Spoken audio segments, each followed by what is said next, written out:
On the morning after marrying the young noblewoman Ildiko, Attila the Hun, the man who had survived countless battlefields, was found dead in his bed with no assassin in sight and no answer anyone could prove. One wedding feast ended an empire's most feared conqueror, and 15 centuries later, the final moments inside that room remain fiercely disputed. That unanswered death is only the first stop on a much longer journey through 22 of history's most disturbing and unbelievable mysteries. Across forgotten civilizations, vanished people, impossible artifacts, baffling crimes, and discoveries that seem to challenge everything we think we know. The evidence often raises more questions than it settles. Some mysteries have inspired centuries of debate. Others have only grown stranger as new clues emerged. Together they reveal a past that is far less certain and far more unsettling than the history books suggest. We'll begin with the ruler whose last night may be the greatest mystery of all. The chamber would have been dark by the time anyone thought to check on him.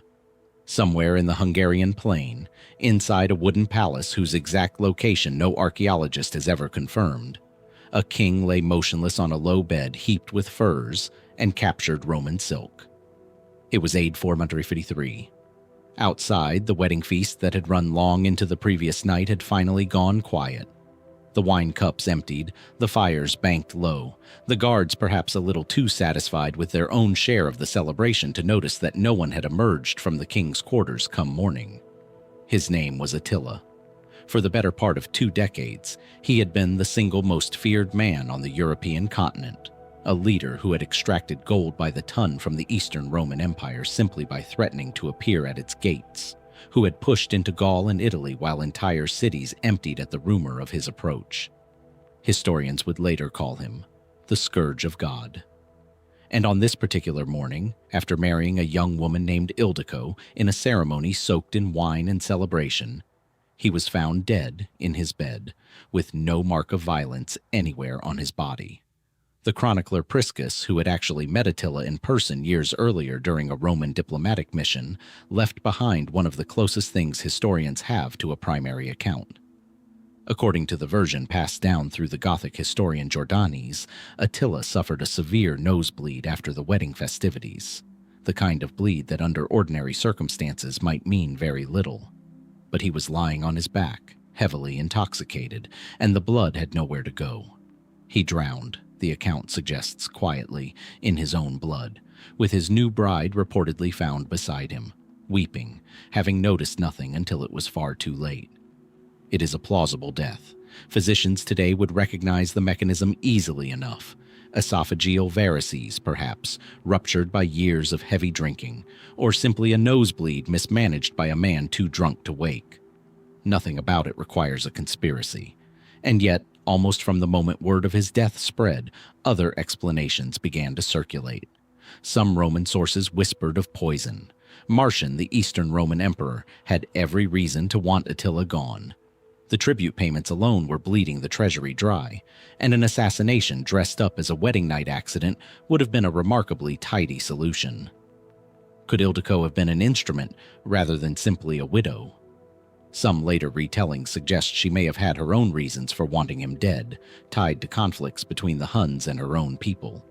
No account written close to the events makes this claim outright. It surfaces later, filtered through centuries of retelling, growing more elaborate each time someone put pen to parchment. There is also the matter of what happened after. Attila's body was reportedly sealed inside 3 coffins, one of gold, one of silver, one of iron, and buried somewhere along with a portion of the treasure he'd spent his life accumulating. The men who dug the grave, according to Jordanes, were killed immediately afterward so that no one would ever reveal its location. To this day, despite searches along riverbeds in Hungary and Austria where legend places the tomb, no one has found it. So the questions remain layered, one inside another like the coffins themselves. Was it simply the ordinary, undignified death of a man who drank too much on the one night he should have been most careful? Or was there a hand behind it? Roman, Germanic, or closer to home than anyone at the time dared write down? And somewhere beneath the plains of Central Europe, Does Attila still lie in that triple coffin, waiting to answer the question himself? 3 years before that wedding night, Attila had stood at the gates of a different kind of ending. Not his own death, but the death of an ambition. The year was AD 452, and the Hunnic army, fresh from burning its way across northern Italy, had reached the Po River Valley with Rome itself sitting undefended less than 100 miles to the south. Nothing stood in the way. The Western Empire's own general, Aetius, had no force capable of stopping him. And yet Attila, the man who would later be remembered as the Scourge of God, turned his army around and went home. To understand how strange this is, it helps to understand exactly what he had already done. Attila's forces had swept through Aquileia, a wealthy Roman city on the northeastern coast, and leveled it so completely that later generations debated whether it could ever be rebuilt at all. Refugees fleeing that destruction, according to a persistent tradition, scattered into the marshes of the Venetian lagoon, a flight that some historians link to the earliest settlements that would one day become Venice. Milan and Pavia fell in turn, their populations left to the mercy of an army that had shown, up to that point, very little of it. Rome itself, still the most symbolically important city in the world even in its declining power, had nothing left to throw in his path. So when a Roman delegation rode north to meet him, led, according to the primary sources, by Pope Leo I himself, alongside 2 senior statesmen, and Attila simply agreed to withdraw, it startled contemporaries as much as it puzzles historians today. What exactly happened in that meeting, on the banks of the Mincio River near modern Mantua, has never been fully recovered. No transcript survives. No Hunnic account exists to weigh against the Roman version, because the Huns left behind no written record of their own at all. Everything we know comes from the side that benefited most from making the story sound miraculous. The Roman telling, which spread quickly and calcified into legend within a generation, holds that Leo's eloquence alone moved Attila to mercy. That the Pope, unarmed and unarmored, appealed to something in the king that no army had been able to reach. Later retellings embellish this further, describing a vision granted to Attila in that moment. The apostles, Peter and Paul, swords drawn, standing behind Leo as he spoke, warning of what would happen if the king pressed on toward the holy city. It became one of the most celebrated moments in church history, later immortalized by Raphael in a fresco still viewable today inside the Vatican itself. But is it plausible that a leader who had shown no religious deference anywhere else in his campaign would suddenly halt his entire war machine over a single speech? Most historians think something far more practical was at work, and the practical explanations are not hard to find.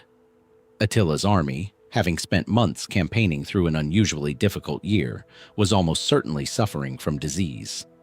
Ancient sources describe plague moving through the Hunnic ranks, weakening a force that depended on speed and momentum rather than prolonged sieges. Some modern scholars have pointed to the broader climate record of the 5th century, a period of documented cooling and poor harvests across the region, which would have made feeding tens of thousands of men and horses on Italian soil an increasingly desperate problem. An army that cannot eat cannot conquer, however fearsome its reputation. There is also the matter of what was happening far to the east, back in Attila's own territory.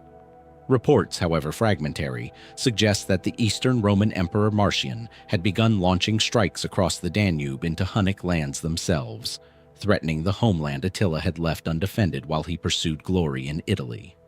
A king who conquers a foreign province while losing his own capital has won nothing. If this account is accurate, then the retreat from Italy was less a mercy than a calculation. A withdrawal not from Leo's words, but from a battlefield opening up behind him that he could not afford to ignore. And still, none of these explanations fully satisfies the question on its own. If it was disease, why does no account describe the scale of death one would expect from an epidemic severe enough to turn back an empire's conqueror? If it was purely strategic, why did Roman writers, who had every incentive to minimize their own helplessness and every reason to credit Leo instead, never bother inventing a threat from the east to explain it away, the way they invented visions of apostles? Why did Attila, who died barely a year later on his wedding night, never attempt to return and finish what he had started, if hunger and disease were the only things standing between him and Rome? Some have wondered whether more than one factor converged that year on the banks of the Mincio: plague and famine weakening the army, a threatened homeland pulling its king's attention east, and perhaps, somewhere beneath the political calculation, a genuine unease that history simply never recorded honestly, because the men who wrote it down had every reason to prefer a miracle to a retreat. The meeting itself has become nearly as mythologized as the man who attended it, its true content buried under 15 centuries of retelling by people who were not there. What was actually said on that riverbank in 452, and whether Leo's presence changed anything at all beyond giving Rome a story it desperately needed, remains a question no surviving document can settle. Perhaps the truth is that Attila was already leaving before the delegation ever arrived, and history simply needed someone to thank for it. 23 years after that riverbank meeting, a teenage boy sat on the last throne the Western Roman Empire would ever fill. His name, by one of history's more pointed ironies, was Romulus Augustulus, a name that fused the mythical founder of Rome with the title of its first emperor, worn by a boy who was likely no older than 16 when he lost everything. In September of AD 476, a Germanic warlord named Odoacer marched into Ravenna, the marshy, well-defended city that had served as the western capital for decades, and forced the boy to abdicate. No battle marked the moment, no siege, no burning. The Western Roman Empire, which had ruled from Britain to North Africa at its height, simply stopped having an emperor, and much of the world barely noticed at the time. What happened to Romulus Augustulus himself is reasonably well documented. Odoacer, in an act of restraint that surprised even contemporary chroniclers, spared the boy's life and exiled him to a villa in Campania with a modest pension. But what happened to the regalia he supposedly surrendered is a very different story, one that history has never fully closed. According to the Byzantine chronicler Marcellinus Comes, writing decades after the fact, Odoacer sent the imperial vestments, the diadem, and the purple robes of the Western emperor to Constantinople, along with a message to the Eastern emperor Zeno, declaring that the West no longer required its own separate ruler, that one emperor, reigning from the East, would now suffice for the whole Roman world. It was a gesture wrapped in diplomacy and submission, and on paper, it should have been the last anyone heard of the matter. The regalia, presumably, entered the imperial treasury in Constantinople and was absorbed into the accumulated wealth of an empire that would endure for another 1,000 years. Except no inventory, no treasury record, no later Byzantine source ever mentioned seeing them again. This is where the trail begins to thin. The Eastern Roman Empire kept meticulous records of its imperial treasures, particularly under emperors like Justinian, whose officials catalogued relics, regalia, and plunder with obsessive care generations later. And yet the specific Western diadem and robe sent by Odoacer appear nowhere in these later accounts. Did they simply get folded into the general imperial wardrobe, indistinguishable from Eastern regalia, and therefore unremarked upon by chroniclers who saw no reason to specify their origin? That is the explanation most historians favor, and it is almost certainly correct in its broad strokes. Symbols merge. Bureaucracies forget to note provenance. An object doesn't need a conspiracy to vanish from the written record. It only needs a few generations of clerks who didn't think it worth mentioning. But the silence has still left room for more unusual questions. Some scholars have pointed out that Marcellinus Comes was writing in Constantinople itself, with every incentive to describe Odoacer's gesture in the most flattering possible terms for his own imperial patrons, which raises the question of whether the surrender was quite so complete or so real as the Eastern account insists. Did the full regalia actually make the journey east at all, or did some portion of it remain in Italy, perhaps retained quietly by Odoacer or his successors as a hedge against a future where Western rule might need reviving? Odoacer, after all, continued to govern Italy afterward, not as a foreign conqueror, but as a patrician acting nominally on Constantinople's behalf. An arrangement that would have made holding on to a few fragments of imperial legitimacy quite useful. There is a further complication buried in the archaeological record.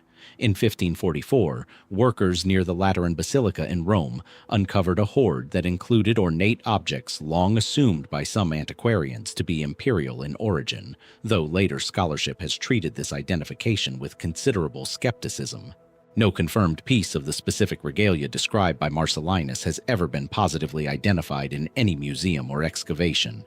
Whatever Odoacer sent to Zeno, if he sent everything he claimed to, seems to have dissolved entirely into history's largest treasury, indistinguishable from the accumulated wealth of an empire that saw no reason to mark where any single object had come from.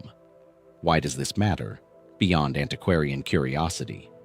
Because that diadem and those robes were not simply valuable metal and cloth. They were the last physical symbols of a political order that had shaped the Mediterranean world for 5 centuries. Their disappearance into unrecorded silence mirrors, in miniature, the larger and stranger fact that the Western Empire itself didn't fall in any single dramatic moment that contemporaries widely recognized as historic. It simply stopped, quietly, in a provincial capital, and the objects meant to represent it are already gone. Somewhere in that gap between Odoacer's gesture and Constantinople's silence, a very ordinary explanation is almost certainly hiding. Bureaucratic indifference, absorbed inventory, unremarkable neglect. And yet the alternative keeps surfacing anyway, that somewhere, quietly, a piece of the last Western crown might have stayed behind, held by men who understood exactly what it still meant, waiting for a claimant who never came. If it did, it has never been found. If it didn't, no one ever wrote down the moment it was finally, truly lost. South of Rome, along the volcanic coastline of Campania, the land softens into cliffs and warm water, and it was here, not in a palace, not in a prison, but in a private villa with its own harbor, that the last Western Roman emperor is said to have lived out whatever remained of his life. The estate had a name that had once belonged to someone else entirely. The Lucullanum, built centuries earlier by the wealthy Roman general Lucullus, a man famous less for conquest than for the extravagance of his retirement. That a deposed teenage emperor should end up exiled to the pleasure villa of a general who died 500 years before him is one of those historical coincidences too strange to invent and too well documented to dismiss. Romulus Augustulus was, by most accounts, barely more than a child when Odoacer forced his abdication in AD 476. Some sources suggest he was as young as 10, though the more commonly cited estimate places him around 16. Either way, he was a boy wearing the weight of an empire that had already collapsed around him long before Odoacer bothered to make it official. And then, having removed him from power, Odoacer did something almost nobody expected from a conquering warlord in this era. He let the boy live. The primary source for this comes from the historian Jordanes, writing decades later, who notes that Odoacer, moved by the boy's youth and by some pity for his circumstances, granted him a pension of 6,000 solidi a year and settled him at the Lucullanum with his family. It is a strikingly gentle ending for the final chapter of an empire otherwise built on centuries of political murder. Emperors before him had been strangled, blinded, poisoned, or quietly disappeared the moment they became inconvenient. Romulus Augustulus, by contrast, seems to have simply faded into private life, drawing an income from the very man who had ended his reign. But faded into what, exactly? This is where the documented record thins into something closer to rumor. Some later, more fragmentary sources suggest the boy may still have been alive as late as AD 507 or 511, decades after his deposition, well into adulthood, long after the political world that had briefly made him emperor had reorganized itself entirely under Ostrogothic rule. A letter attributed to Cassiodorus, an official serving King Theodoric, has been read by some scholars as referencing a surviving member of the old imperial family receiving continued support from the Ostrogothic court, a detail that, if it truly refers to Romulus, would mean the boy lived quietly for 30 years or more under the rule of the very people who had displaced his own. Why would Theodoric, or Odoacer before him, bother keeping a former emperor alive and comfortable for decades, when killing him would have been far simpler and eliminated any future risk entirely? One answer is almost disappointingly practical. A 16-year-old boy with no army, no faction, and no realistic path back to power posed no threat worth the political cost of killing him. Murdering a child, even a dispossessed one, carried a kind of reputational risk that letting him quietly retire did not. Clemency, in this reading, was simply good politics dressed up as mercy. And yet there is a version of this story that lingers a little longer in the shadows. The Lucullanum was not merely a villa. By the 6th century, it had also become the site of a monastery, reportedly founded with connections to Saint Severinus of Noricum, a monk whose remains were later transferred there. Some historians have wondered, without ever quite being able to prove it, whether Romulus Augustulus didn't simply retire into luxury, but into the church itself. Living out his final decades not as a forgotten princeling, but as a monk, his imperial identity quietly folded away beneath a habit. His name perhaps changed. His presence in later records obscured precisely because no one wanted a former emperor's face attached to a monastery's history. No tomb has ever been confidently identified as his. No inscription anywhere in Campania claims to mark his death. The boy who watched an empire end simply stops appearing in the historical record at some uncertain point between his 20s and his 50s, depending on which fragmentary reference one chooses to trust, and the silence afterward is total. It is a strange kind of ending for a story this significant. Not a death scene, not a final act, just an absence that grows wider the further you look into it. Did he live out an unremarkable, comfortable life on that Campanian coastline, dying quietly of old age with no one thinking his death worth recording? Did he take vows and disappear into the anonymity of monastic life, the last emperor of the West spending his final years in prayer rather than purple? Or does the trail simply end because no one, in the end, thought a boy who had lost an empire without a single battle was still worth writing about at all? 70 years before Romulus Augustulus lost an empire without a fight, another man stood at the actual peak of Western Roman power and lost his life for reasons that remain, even now, genuinely difficult to pin down. The setting was Ravenna, AD 408, inside a church where a general named Stilicho had taken refuge, believing, wrongly, that sanctuary would protect him from the emperor he had spent his entire career serving. Stilicho was, by any practical measure, the man actually running the Western Empire. Half Vandal by birth, he had risen through the Roman military to become supreme commander under Emperor Theodosius I, who on his deathbed had entrusted him with guardianship over his two young sons, Arcadius in the east and Honorius in the west. For over a decade, Stilicho held the West together through sheer competence, defeating Alaric's Visigoths on multiple occasions, suppressing usurpers, and managing an empire whose emperor, Honorius, was by most contemporary accounts weak, sheltered, and largely disengaged from actual governance. Stilicho had even married his daughter to Honorius, binding his family directly into the imperial line. He was, in every sense but the title itself, the power behind the Western throne. And then, within the span of a single year, it all came apart. The accepted account, drawn primarily from the historian Zosimus and the poet Claudian's earlier, more flattering works, describes a court increasingly poisoned by a faction hostile to Stilicho, led by a palace official named Olympius. According to this version, Olympius convinced Honorius that Stilicho was secretly conspiring with the very Gothic forces he had spent years fighting, planning, some accused, to place his own son Eucharius on the eastern throne, or worse, to hand the Western Empire itself over to Alaric in some private arrangement. Whether any of this was true has never been settled. What is documented is the result. In August of 408, Honorius ordered the arrest of Stilicho's key allies, and soldiers loyal to the new faction began massacring the families of Federate troops across Italy, an act so brutal it drove thousands of Gothic soldiers who had served Rome for years to defect straight into Alaric's camp. Stilicho, upon hearing what was unfolding, made a decision that historians still find difficult to fully explain. He had troops loyal to him. He had the standing, the reputation, and arguably the military strength to resist the arrest order entirely.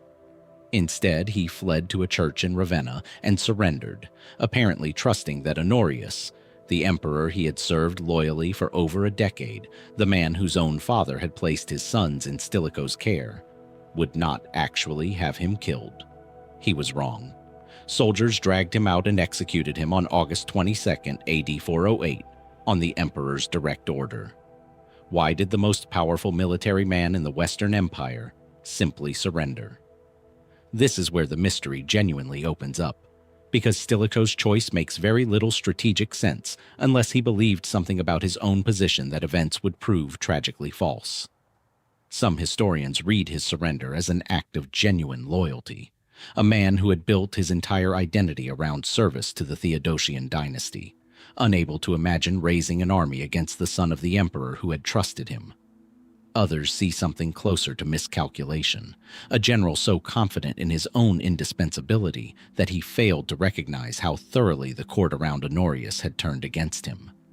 But the deeper question, the one that has never been resolved, is who actually orchestrated his fall, and why Honorius, a notoriously passive and sheltered ruler, suddenly acted with such decisive brutality against the one man who had protected his throne for years. Was Olympius working alone, exploiting a suggestible emperor for his own advancement? Or was there a wider conspiracy among Roman senators and officials who had simply grown resentful of a half-Vandal general holding the true reins of imperial power, using accusations of Gothic collusion as a convenient excuse to remove an outsider who had never quite been accepted despite decades of loyal service? Claudian's poetry, composed while Stilicho was alive, praised him as the empire's savior. The accounts written after his death shifted almost overnight to justify his execution, and the speed of that reversal has left historians wondering how much of the official record reflects genuine treason and how much reflects a court rewriting its story to excuse what it had just done. There is also the matter of timing that historians have long found suspicious. Alaric's Visigoths, freshly reinforced by the very Gothic soldiers who had defected after the massacres, marched on Rome itself within months of Stilicho's death, and by 410, the city that had not fallen to a foreign army in 800 years was sacked. Had the one man capable of stopping Alaric been removed by the very court he had spent his life defending? And if so, did anyone in Ravenna ever fully understand what they had actually destroyed? Or did they only realize it once Rome itself was already burning? Fire. First, the low flame of a sacrificial altar, and beneath it, incense thick enough to catch in the back of the throat. A boy stands beside his father in a temple in Carthage, and somewhere beneath the smoke, an oath is being sworn against Rome. This is the scene as it has been painted, sculpted, and staged for over 2,000 years. Hannibal Barca, roughly 9 years old, placing his hand on the altar and vowing eternal enmity toward the republic that would one day nearly bring his own homeland to ruin. It is one of the most famous scenes in all of ancient history. It may also never have happened quite the way it's remembered. The story survives primarily through two ancient historians, and their accounts, while similar, are not identical. Polybius, writing within a few generations of the events and generally regarded as the more careful and less embellished of ancient sources, describes Hannibal himself, much later in life, recounting the oath directly to King Antiochus III of Syria as an old justification for his lifelong hostility toward Rome. In this version, Hannibal's father, Hamilcar, about to depart for a military campaign in Spain, brought his young son to a temple, performed a sacrifice, and asked the boy to swear he would never be a friend to the Roman people. Livy, writing a century or so after Polybius and prone to considerably more dramatic flourish, tells a broadly similar tale, though with details that shift slightly depending on which passage of his sprawling history one consults. On its surface, none of this seems particularly implausible. The First Punic War had ended in 241 BC with a punishing defeat for Carthage, stripping it of Sicily and burdening it with a crushing indemnity that reshaped the Barca family's entire political outlook. Hamilcar Barca had genuine reasons to raise his son on a diet of resentment toward Rome, and ancient aristocratic families across the Mediterranean world regularly used religious ritual to bind their children to political and military commitments. A formal oath, sworn before the gods, was not some quaint literary flourish invented later. It was how serious obligations were made real in a world where a man's word needed the threat of divine punishment behind it to carry weight. And yet the questions start to accumulate the moment you look closely at where this story actually comes from. The version historians consider most credible, Polybius's, is not an eyewitness account, nor even a second-hand report from someone who was present in the temple that day. It is Hannibal's own retelling, delivered decades later, to a foreign king he was actively trying to persuade to join him in a war against Rome. Antiochus at the time was weighing whether to ally himself with a battle-scarred Carthaginian exile whose homeland had already lost 2 wars against the same enemy. What better way for Hannibal to establish his credibility, his resolve, and the depth of his hatred than to invoke a childhood oath sworn before the gods themselves? A story that conveniently proves a lifetime of consistency is exactly the kind of story a skilled negotiator might reach for, whether or not the underlying event unfolded with quite that theatrical precision.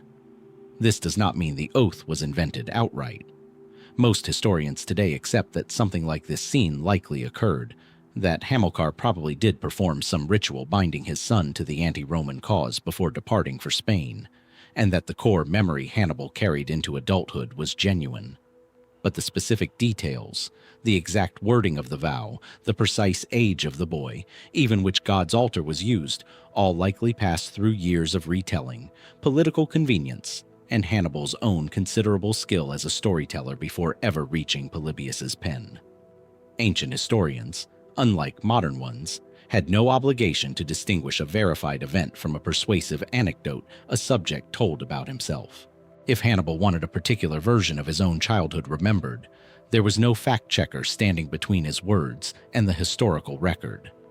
There is also a broader pattern worth noticing. Ancient biographical traditions loved origin stories that foreshadowed a great man's destiny with almost theatrical convenience. A young Alexander taming an unbreakable horse. A young Augustus marked by omens before anyone knew his name. Hannibal's oath fits neatly into this tradition of retrospective destiny, the kind of story a culture tells about its most consequential figures once their fate has already been decided by everything that came after. Does that make it false? Not necessarily. But it does mean the version we have was shaped, at every stage, by people with reasons to tell it a certain way. So what actually happened in that temple, if anything did? Did a grieving, humiliated general truly bind his 9-year-old son with a solemn vow before the gods? Or did a grown man, standing before a foreign king decades later, reach for the most compelling story he had? One that turned a lifetime of documented hostility into something that sounded conveniently like destiny? The altar, if it ever existed at all, left no trace. Only the words remain, and even those we only have from the man who had every reason to shape them. An altar with no trace left behind ended the last chapter. But Carthage did leave behind at least one inscription that we know for certain once existed. A stone tablet hung inside the temple of Baal Hammon in Carthage itself, recording in Punic script the account of a voyage down the West African coast led by a man named Hanno. That tablet is gone now, lost as completely as anything Carthage ever produced. What survives instead is a Greek translation, copied and recopied by scribes centuries removed from the original, and it is this fragile, second-hand text, known today as the Periplus of Hanno, that represents nearly everything the modern world knows about one of antiquity's most ambitious exploratory voyages. The expedition itself, if the surviving account is to be believed, was staggering in scale. Hanno reportedly set out sometime in the 5th or 6th century BC, commanding a fleet of 60 ships carrying some 30,000 colonists, tasked with establishing settlements along the Atlantic coast of Africa, beyond the Pillars of Hercules, the strait we now call Gibraltar. The account describes founding several colonies before continuing south along the coastline, encountering rivers teeming with crocodiles and hippopotamuses, hearing drums and fires from unseen inhabitants at night, and eventually reaching a place where, in a scene that has fascinated and puzzled readers for 2,000 years, the crew encountered creatures described as hairy, aggressive, and man-like, whom their interpreters called gorilla. 3 of these creatures were reportedly killed, and their skins brought back to Carthage, where they were said to have been displayed in the Temple of Tanit until the city's eventual destruction. It is an extraordinary document, if genuine, and that qualifier, if genuine, sits underneath every serious discussion of Hanno's voyage, because the original tablet that supposedly authenticated it has been gone for so long that no scholar alive has ever seen it, touched it, or verified a single word against the Greek copy we actually possess. The Greek text itself only survives through a single manuscript tradition, the Palatinus Graecus 398, a Byzantine codex housed today in Heidelberg, copied around the 9th century AD. More than 1,000 years after Hanno supposedly made his voyage, and centuries after Carthage itself had been razed by Rome in 146 BC, along with, presumably, whatever tablet had once hung inside its temples. Every version of this story that exists today passed through Greek translators, Byzantine copyists, and the ordinary decay of manuscript transmission before reaching a modern reader. Nobody can point to the original Punic inscription and say, definitively, this is what it said, because the original has not existed for over 2,000 years. This absence has left considerable room for scholarly disagreement about how much of the Periplus can be trusted as an authentic record versus how much may have been altered, exaggerated, or partially invented somewhere along its long journey through translation.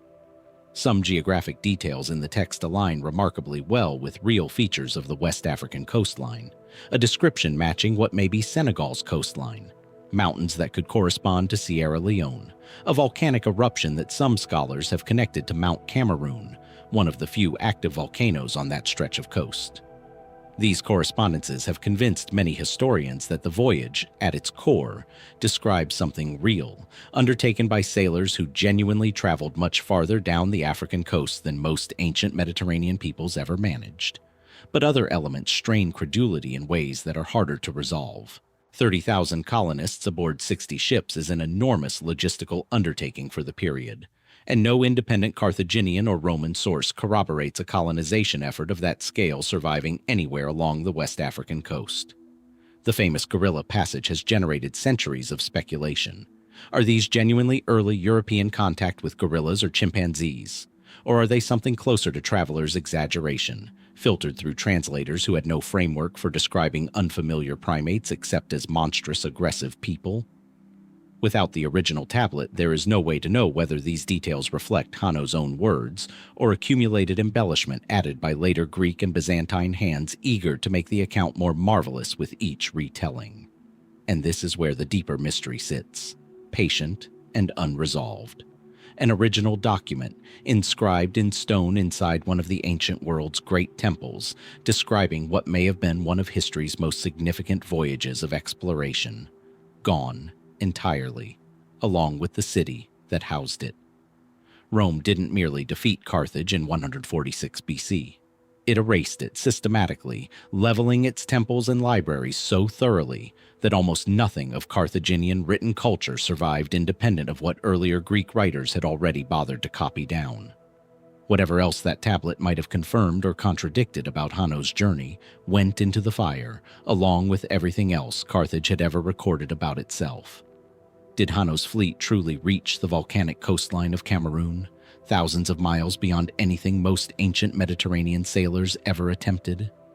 Or does the surviving account blend a genuine, more modest voyage with centuries of translators' embellishment, added by people who never set foot on that coast and had every reason to make the story stranger than the truth required?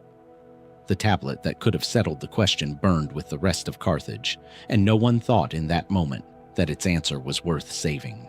Fire and empire in North Africa gave way, centuries later, to a small volcanic island in the middle of an Italian lake. Lake Bolsena, north of Rome, holds within it a speck of land called Isola Martana, and it was here, in AD 535, that a queen was murdered in her bath. Strangled, according to the sources, by men sent to make sure she never spoke again.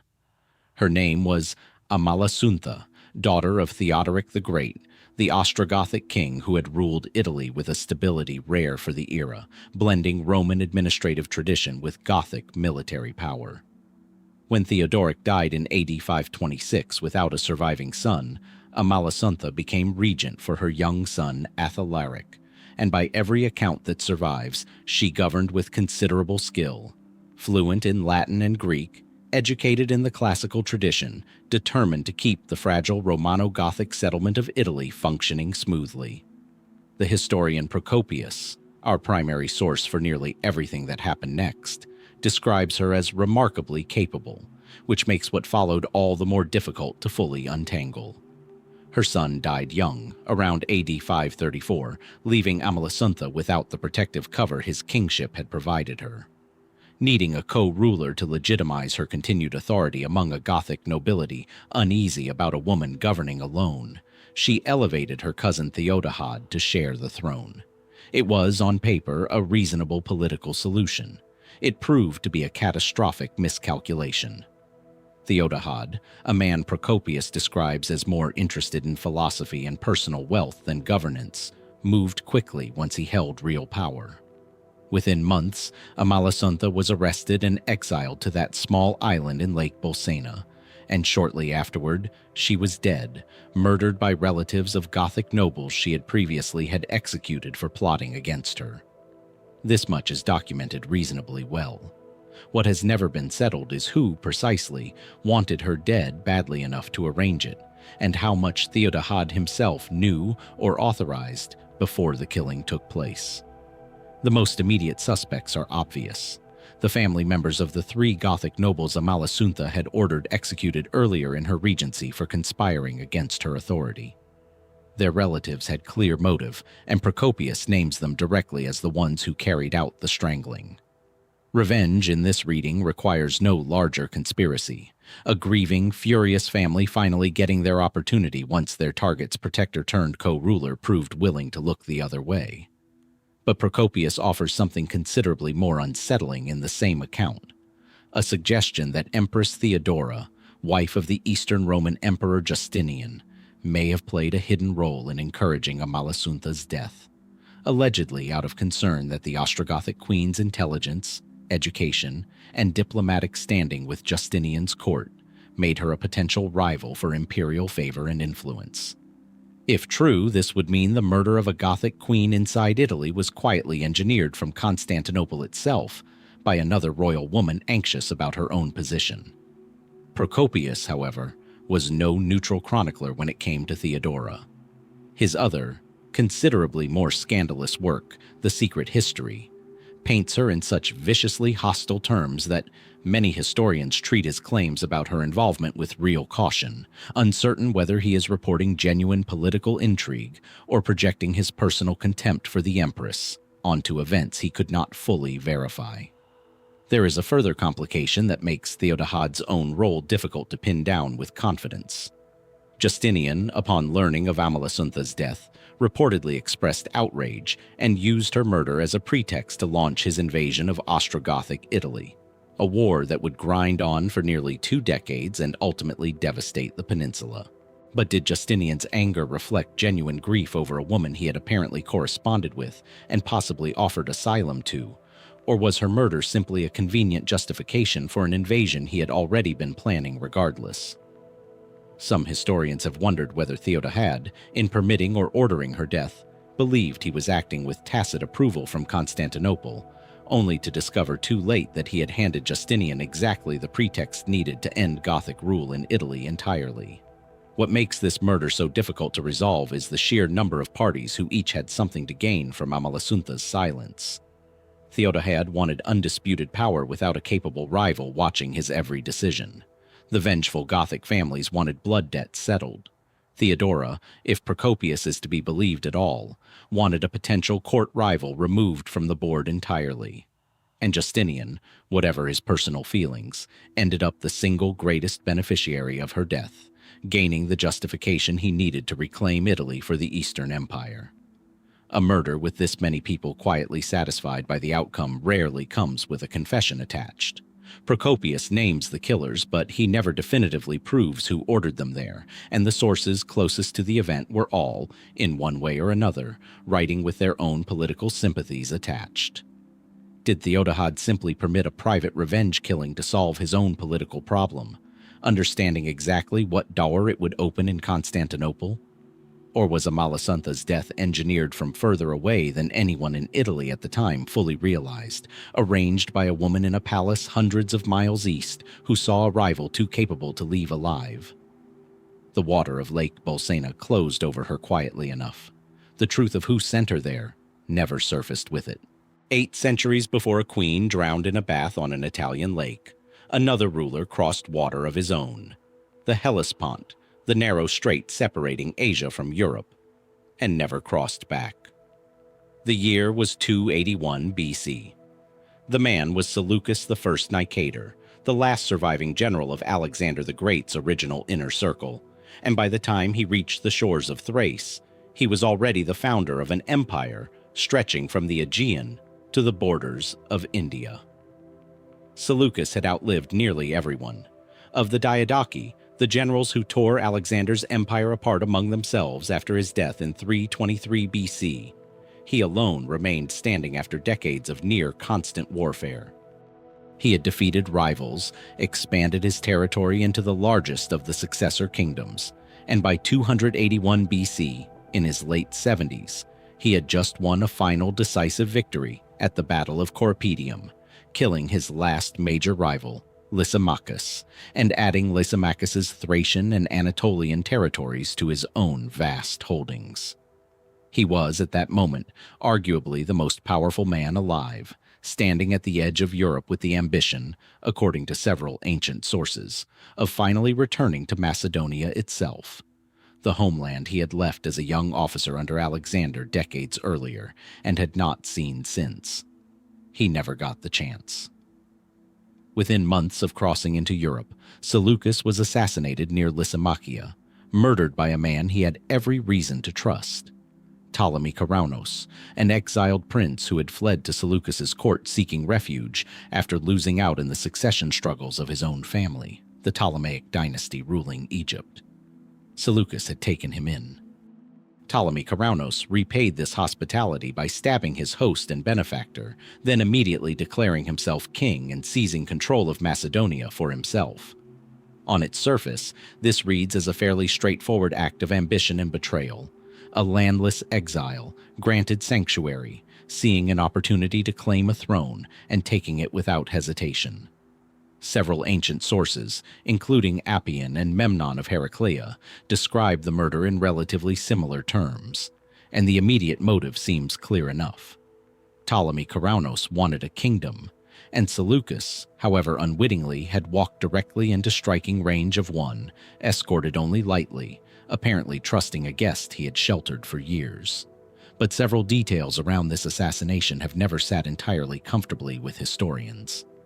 Seleucus was, at this point, arguably the single most powerful ruler in the entire Mediterranean and Near Eastern world, commanding resources and armies that dwarfed almost anything Ptolemy Caraunos could hope to raise on his own. Why was an aging king of this stature traveling with security light enough that one embittered exile could get close enough to kill him directly rather than through poison, hired assassins, or a more elaborate plot? Some historians have suggested Seleucus's own confidence, born of decades of survival and victory, may have led him to underestimate a guest who had, after all, been living under his protection and posed no obvious threat before that moment. There is also the question of what exactly Ptolemy Caraunos hoped to achieve beyond the immediate seizure of Macedonia, and whether he acted entirely alone.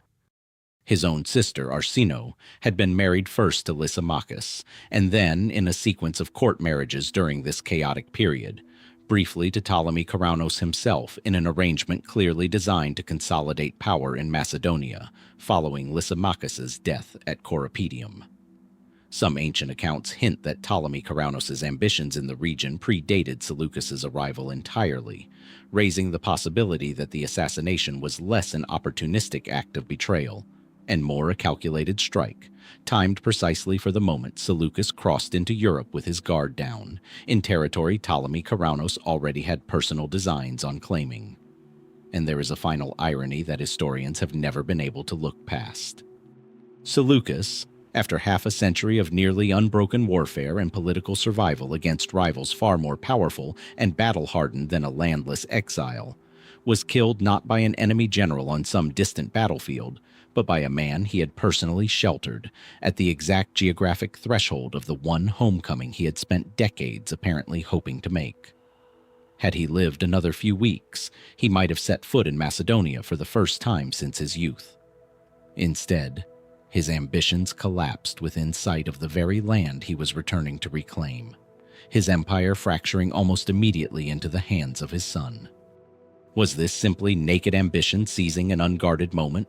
Or had Ptolemy Ceraunus been quietly positioning himself for this outcome long before Seleucus ever crossed the Hellespont? The old general who had outlived every rival from Alexander's original generation was undone, in the end, not by any of them, but by the one man closest to him who still had something left to gain. A trusted man closest to power, turning against the very ruler he served.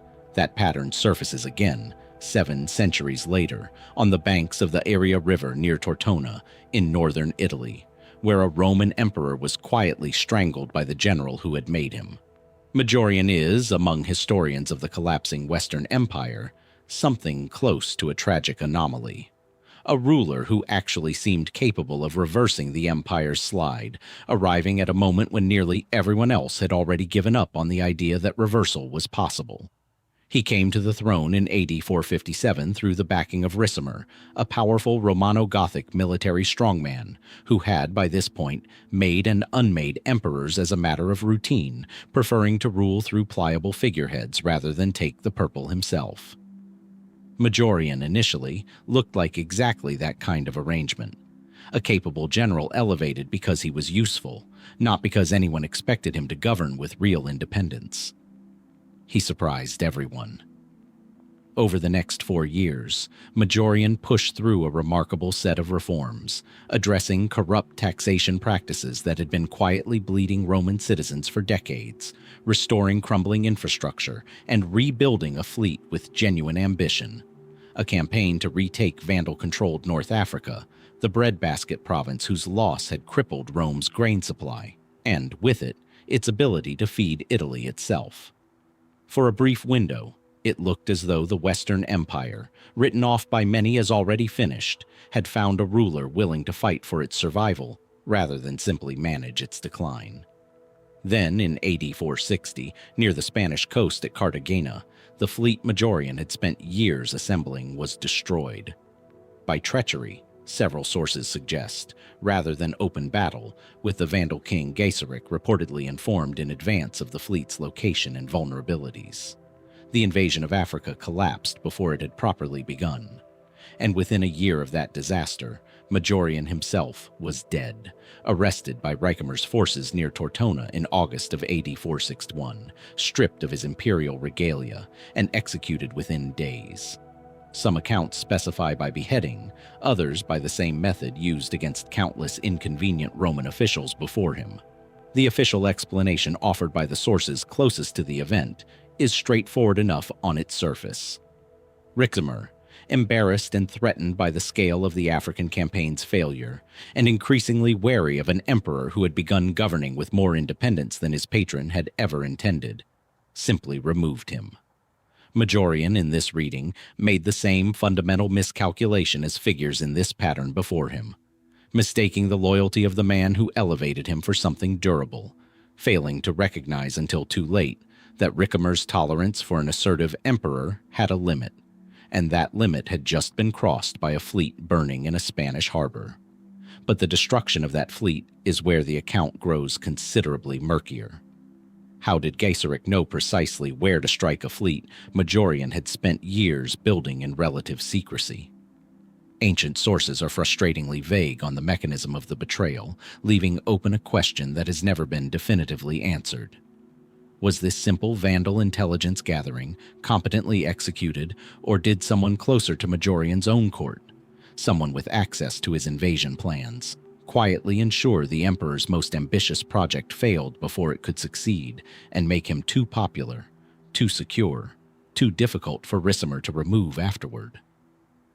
If Ricimer himself had a hand in that leak, rather than simply capitalizing on the disaster once it occurred, then the entire sequence changes shape. It would mean Majorian's downfall wasn't a reaction to failure, but a plot that manufactured the failure specifically to create the pretext for what followed. A strongman engineering the exact crisis needed to justify removing an emperor who had become inconveniently competent. No source states this outright.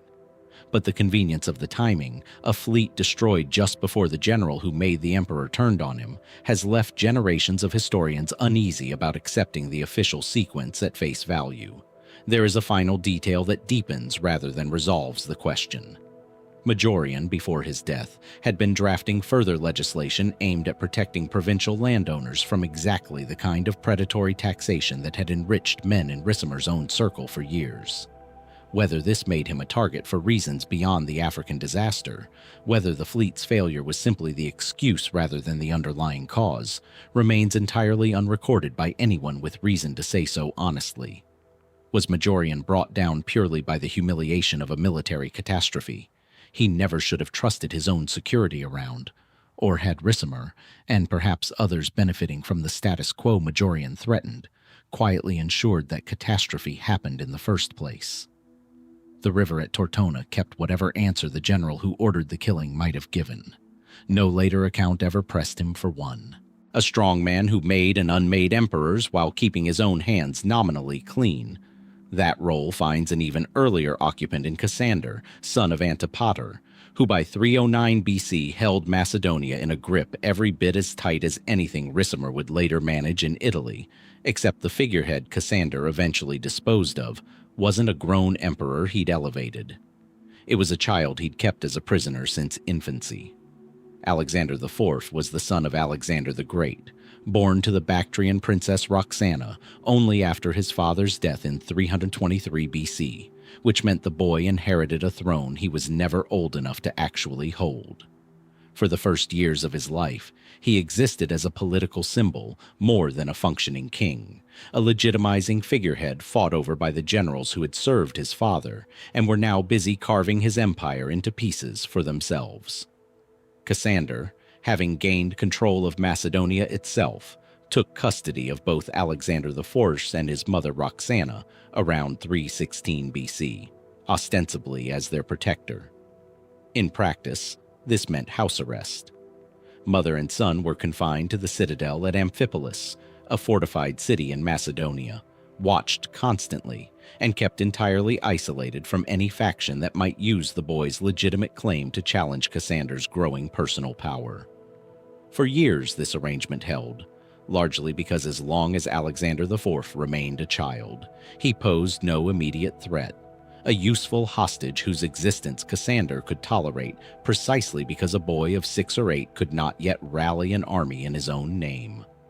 The problem, from Cassander's perspective, was time. Alexander IV would not stay a child forever, and as the boy approached the age where a Macedonian king might reasonably begin asserting actual authority, somewhere around 13 or 14 by most reckonings, placing his death around 309 or 308 BC, the calculation shifted.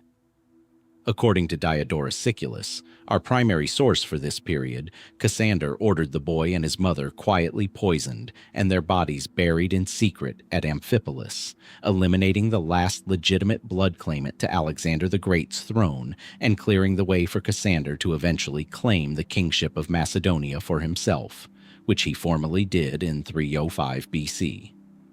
On the surface, this reads as perhaps the least mysterious assassination in this entire chain of successor state killings.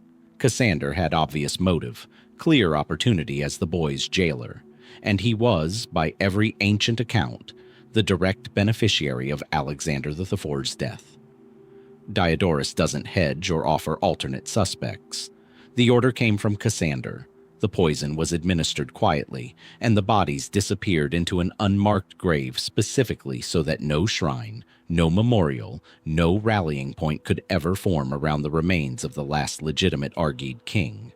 And yet the very completeness of that cover-up is what has left later historians uneasy rather than satisfied. Why go to such extraordinary lengths to hide the bodies of a child and his mother, if the killing itself was simply an open, acknowledged act of political necessity? A ruler secure in his justification doesn't typically need to bury his victims where no one can find them. This suggests Cassander understood, even as he ordered it, that the killing of Alexander the Great's own son carried a weight of illegitimacy that no political convenience could fully erase, that Macedonian and wider Hellenistic opinion, even in an era saturated with succession violence, would have recoiled at the murder of a child this specifically symbolic, regardless of how practically necessary Cassander believed it to be. There is also the unresolved question of Roxana's own fate, and whether she was killed purely as a witness who needed silencing, or whether the other successor generals, several of whom had their own complicated marriages and alliances tied to Alexander's family, quietly welcomed news of her death as much as her son's. Some ancient sources suggest other Diadochi, while publicly maintaining the fiction of loyalty to the Argead line for years after Alexander's death, had long since stopped viewing that bloodline as anything more than an inconvenient obstacle to their own ambitions. If that's accurate, Cassander may have been the one who gave the final order, but he may also have been acting with the tacit, unspoken relief of rivals who had no interest in ever seeing that legitimate claim resurface to complicate their own territorial gains. What remains genuinely unknown is the exact location of that unmarked grave at Amphipolis, a site archaeologists have searched for repeatedly, with various tombs proposed and later dismissed, none conclusively identified as the resting place of the last king descended directly from Alexander the Great and Philip II's line. Did Cassander act entirely alone in silencing a child he saw as a threat, or did he simply do, more decisively and more finally, what several of his rivals had already been quietly hoping someone would handle? The bones of the boy who was born a king and died a prisoner have never been found, and neither has anything resembling a full accounting of who, beyond the man who gave the order, was content to see him gone. There is a particular kind of victory that costs more than defeat would have, and nowhere in ancient history is that idea more permanently attached to a single name than to the man who gives us the phrase itself. Pyrrhus, king of Epirus, arrived in southern Italy in 280 BC at the invitation of the Greek city of Tarentum, which needed a champion against an increasingly expansionist Rome.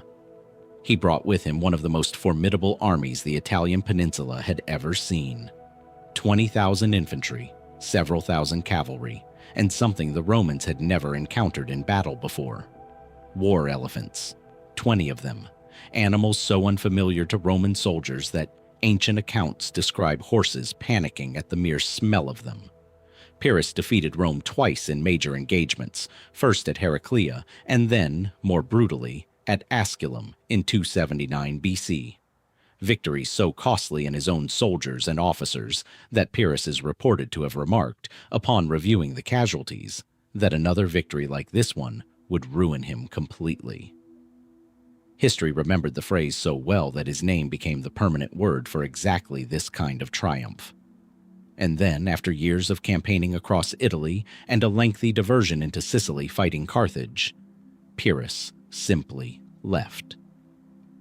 In 275 BC, following a final inconclusive battle at Beneventum, he withdrew his remaining forces back across the Adriatic to Epirus, abandoning the Italian campaign entirely and leaving Tarentum, the city that had invited him in the first place, to eventually fall to Rome anyway. For a commander whose battlefield tactics had genuinely troubled Roman generals for years, this withdrawal has never quite settled into a fully satisfying explanation. The conventional account, drawn largely from Plutarch, treats the departure as straightforward exhaustion, a war of attrition that Pyrrhus, despite his tactical victories, was steadily losing in the terms that actually mattered. Rome, Unlike the Hellenistic kingdoms Pyrrhus was accustomed to fighting, could replace its battlefield losses again and again, drawing on a manpower base across Italy that dwarfed anything Epirus could hope to match indefinitely.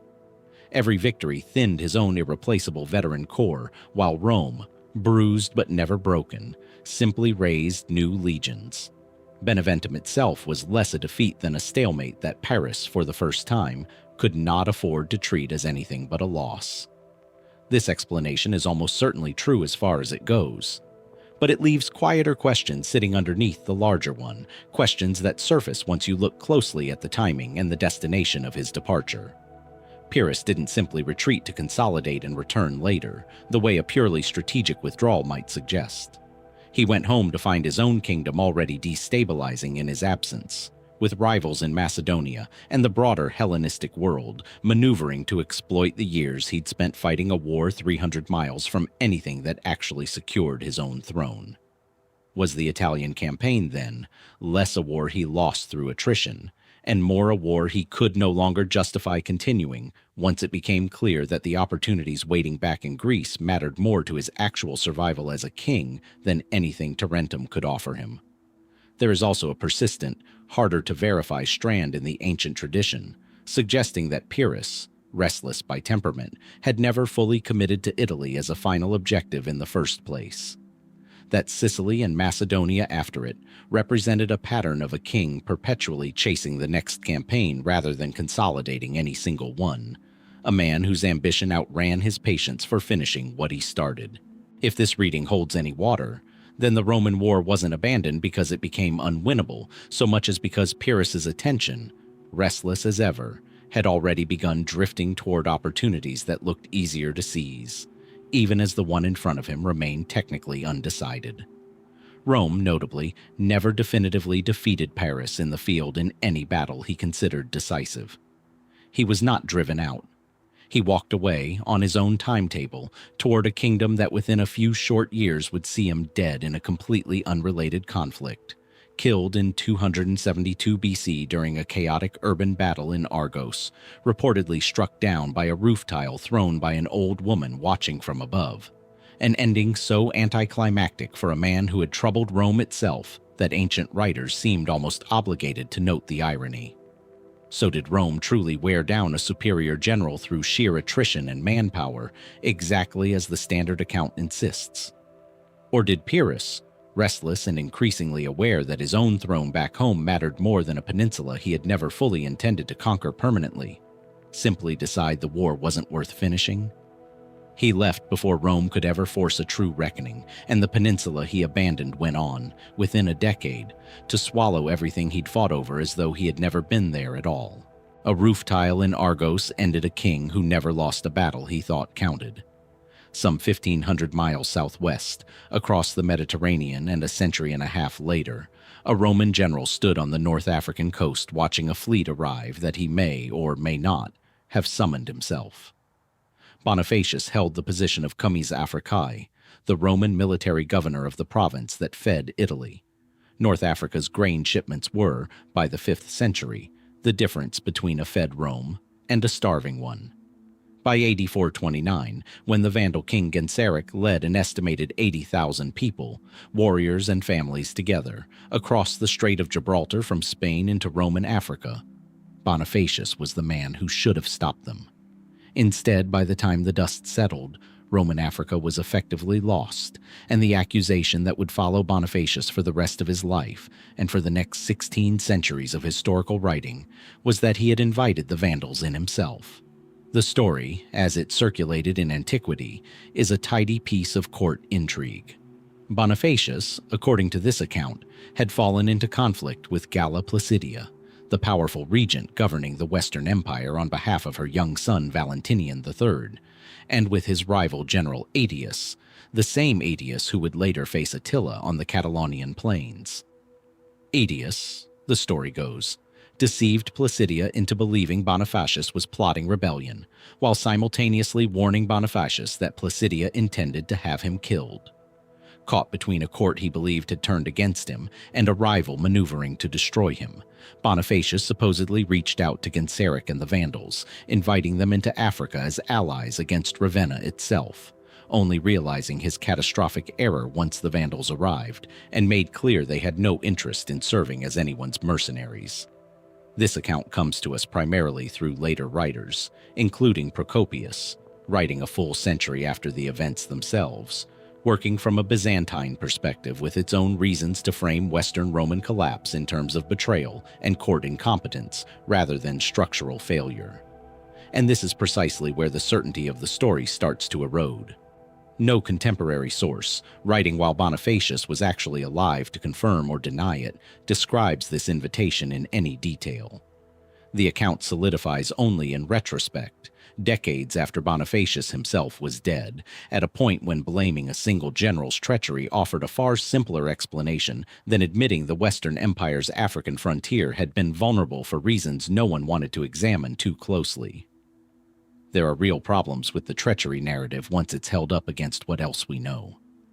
Bonifacius, shortly after the Vandal invasion began, was reconciled with Placidia's court and returned to Italy, where he was given command of imperial forces and even elevated to the rank of patrician, an extraordinary outcome for a man supposedly guilty of inviting a hostile foreign army into one of Rome's most valuable provinces. Would Placidia's government have restored a man to such a position of trust so quickly if his guilt in the Vandal catastrophe had been genuinely established rather than simply rumored? Bonifacius went on to fight and die in AD 432, wounded in single combat against Aetius himself during a civil conflict between the two rival generals, a death that reads more like the culmination of ordinary Roman power struggles than the fall of a man broadly regarded as a traitor to the empire. An alternative reading, favored by a number of modern historians, treats the invitation story as a convenient fiction manufactured after the fact, either by Aetius's own faction seeking to further discredit a rival, or simply by later chroniclers who found a single act of betrayal easier to narrate than the messier truth. That Roman Africa's defenses had already been stretched dangerously thin by years of internal Roman political conflict, and that Genseric, watching a fractured empire from across the strait, needed no formal invitation to recognize an opportunity when he saw one. Under this version, Bonifacius wasn't a man who opened the gate. He was a general given an impossible task, defending a province the empire's own infighting had already left exposed, who then became a convenient name to attach to a disaster with far deeper causes. The most immediate accounts, the ones written closest to the invasion itself, are frustratingly silent on the invitation entirely, mentioning only the invasion and Bonifacius's subsequent defeats without addressing how it began. That silence is, in its own way, the most telling detail available.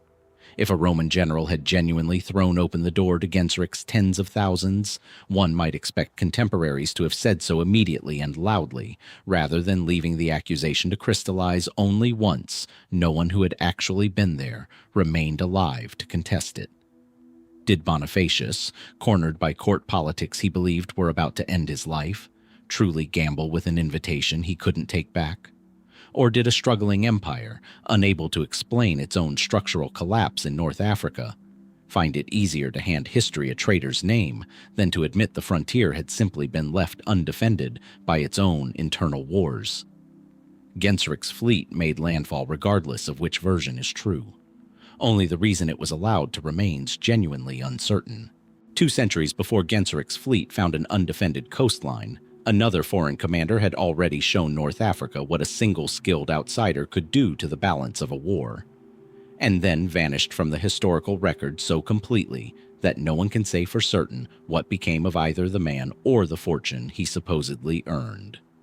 Xanthippus was a Spartan mercenary general, hired by Carthage in 255 BC at one of the lowest points of its war against Rome. The First Punic War had turned disastrously against the Carthaginians on land, culminating in the capture of the Roman general Regulus's invading army on African soil itself, Carthage's own territory under direct threat for the first time.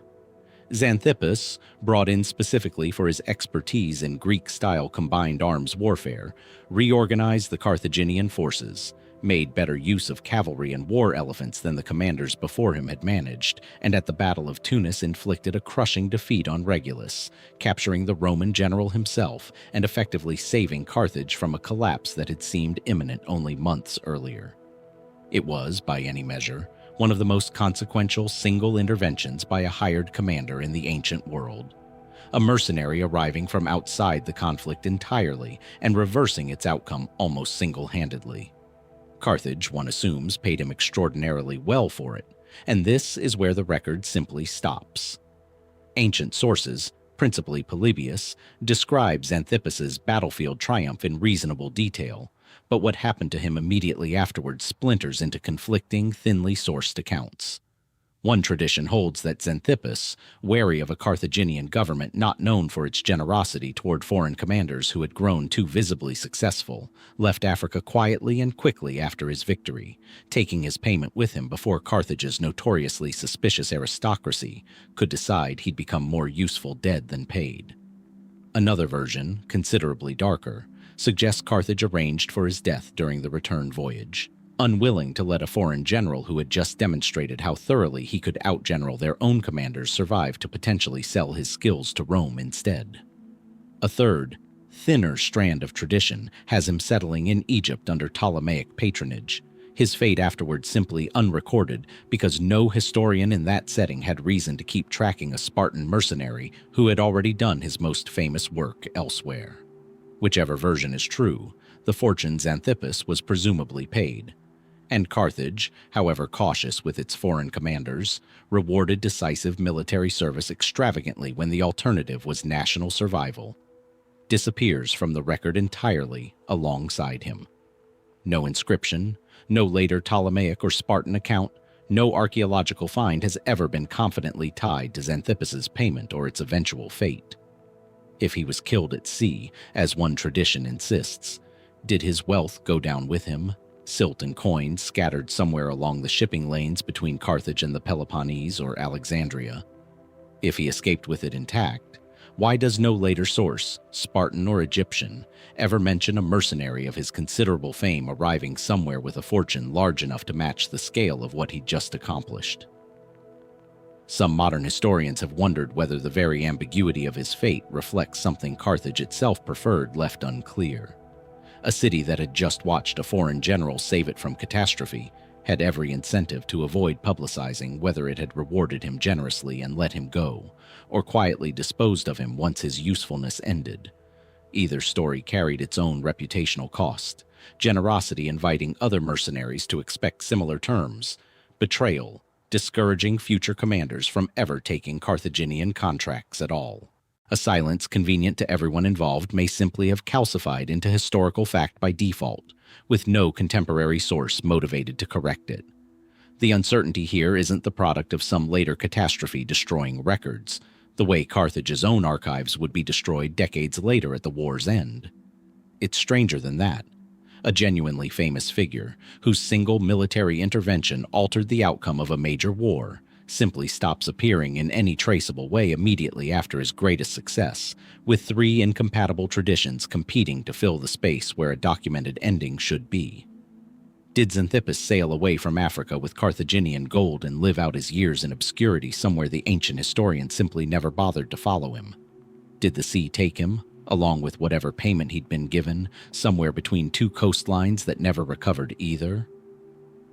Or did Carthage itself, wary of what a mercenary this capable might do if hired by Rome next, ensure he never left African waters at all, burying the truth as thoroughly as it would one day bury its own tablets and temples? The man who saved Carthage vanished from history almost as suddenly as he'd entered it, and whatever fortune he earned for doing so disappeared right along with him.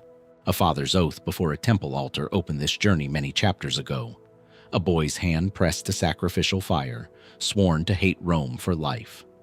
That same father's actual death, years later, on a riverbank in Iberia, has never been pinned down with anything like the certainty the oath itself receives in retelling. Hamilcar Barca spent the years after the First Punic War doing exactly what that oath implied he would, rebuilding Carthaginian power in Spain, extracting silver from its mines, forging alliances and conquests that would eventually give his son Hannibal the resources and the veteran army needed to march on Italy. By 229 or 228 BC, depending on which ancient chronology one follows, Hamilcar had spent nearly a decade expanding Carthaginian territory across the Iberian Peninsula, and by every account, he died in the middle of a military campaign there. The disagreement begins the moment historians try to describe exactly how. The version most commonly repeated comes down through several ancient sources, with only minor variation. Hamilcar was besieging or campaigning against an Iberian town, in some accounts identified with the Oritani people, when he found himself and his forces overextended, possibly during a river crossing or a retreat that went wrong.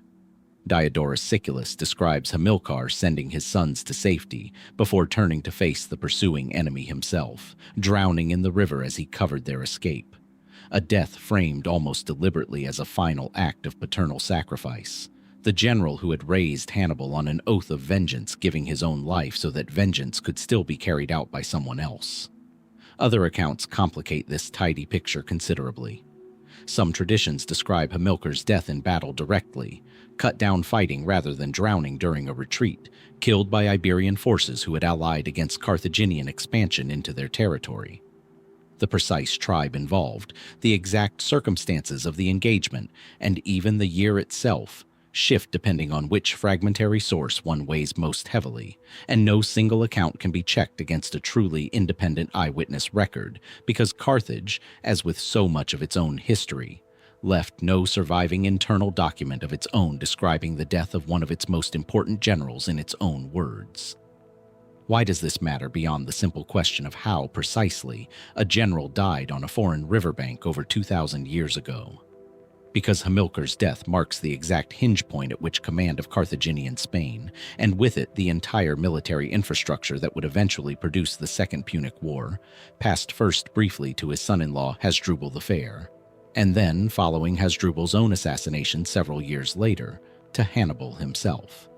The manner of Hamilcar's death shaped how his sons and successors were able to frame their own authority. A father who died in a heroic sacrifice covering his son's retreat leaves behind a very different kind of legacy and obligation than a father simply killed in an unremarkable skirmish gone wrong. This is where the more speculative readings creep in, cautiously, around the edges of the sources. Some historians have noted how conveniently the sacrificial version of Hamilcar's death serves the narrative Hannibal and his family were actively cultivating in the years afterward. A Barca patriarch who quite literally gave his life so his sons could carry his cause forward reinforces exactly the story of destiny and inherited obligation that the earlier temple oath was also designed to establish. Ancient historians writing in Carthaginian sympathetic traditions, or drawing on accounts that ultimately trace back to family-approved retellings, had every reason to shape an ambiguous battlefield death into something closer to martyrdom, whether or not the actual mechanics of the encounter match that framing precisely. None of this proves the heroic drowning account is false. Rivers in Iberia's interior, swollen during certain seasons, were genuinely dangerous to armies attempting crossings under pressure, and a general shielding a retreat by fighting a rearguard action while his forces crossed unstable water is a plausible, unremarkable kind of death for the period, requiring no embellishment to be believable. But the existence of competing traditions, differing on such basic facts as location and cause, suggests that whatever actually happened on that riverbank was never witnessed clearly enough or reported honestly enough for a single account to survive unchallenged. Hamilcar's body, like so much of Carthage's own physical history, was never recovered in any way later ages could verify. No tomb attributed to him has ever been confidently identified in Spain. The war he had spent a decade building toward would be fought and lost by the son he had raised specifically to fight it, and the father's actual final hours remain exactly as contested as the oath that supposedly started it all. Did Hamilcar Barca die shielding his sons in a river crossing gone wrong, exactly as the most sympathetic sources describe? Or has 2,000 years of retelling, shaped by a family eager to cast its own patriarch as a willing sacrifice for a cause, smoothed over a messier, more ordinary battlefield death that simply didn't serve the story his descendants needed told? The queen who drowned in Lake Bolsena had a father, and it is in his final illness, years before her own murder, that this recurring question of hidden causes resurfaces one more time. This time inside the palace at Ravenna itself, where Theodoric the Great, king of the Ostrogoths and master of Italy for over 3 decades, spent his last weeks in AD 526, growing weaker from an illness his own court struggled to explain. Theodoric had, by any measure, been one of the most successful rulers of the post-Roman West. A Gothic king raised partly as a hostage in Constantinople, who returned to seize power in Italy and then governed it with a stability that blended Roman bureaucratic tradition with Gothic military authority, so effectively that his reign is often cited as one of the closer approximations of continuity the West achieved after the empire's formal collapse. By his final year, he was elderly, likely in his early 70s, and the ancient sources describe a swift decline. Dysentery, according to some accounts, striking him suddenly and severely enough that he was dead within days of falling ill. Dysentery alone would hardly be remarkable for a man of his age in the 6th century, but the timing and the political context surrounding it has left later historians less than fully satisfied with a purely natural explanation. In the final years of his reign, Theodoric's relationship with the Roman senatorial aristocracy he had ruled over for decades had curdled badly, most visibly in the execution of the philosopher and senator Boethius on charges of treasonous correspondence with Constantinople, followed shortly after by the execution of Boethius's father-in-law, the equally prominent senator Symmachus. These killings, carried out in the last 2 years of Theodoric's life, shocked contemporaries and later writers alike, marking a sharp and uncharacteristic departure from the religious and political tolerance that had defined most of his reign. The king who had spent decades balancing Gothic military rule with Roman civic continuity ended his life ordering the deaths of 2 of Rome's most respected intellectual figures, and ancient sources, including the near-contemporary anonymous Valesianus, describe Theodoric afterward as tormented, sleepless, and increasingly paranoid in his final months. This is where the illness narrative grows genuinely strange. The same source that records his physical decline also preserves a vivid, almost hallucinatory anecdote: that Theodoric, shortly before his death, was served the head of a large fish at dinner, and became suddenly convinced that it resembled the face of Symmachus, the senator he had ordered killed, glaring back at him accusingly. According to this account, the king fled the table in visible distress, took to his bed, and began a rapid decline that ended in his death within days, racked with what the source describes as guilt and terror over the executions he had ordered. Modern historians reading this passage face an obvious problem. Is this a genuine reflection of a guilt-stricken man's final psychological collapse? Physical symptoms of illness intertwined with a guilty conscience until courtiers and chroniclers could no longer separate the two? Or is the entire fishhead episode a later literary embellishment added by writers sympathetic to Boethius and Symmachus specifically to frame Theodoric's death as a form of divine or moral punishment for killing 2 men widely regarded, especially in later Christian retellings, as martyrs to intellectual and religious integrity?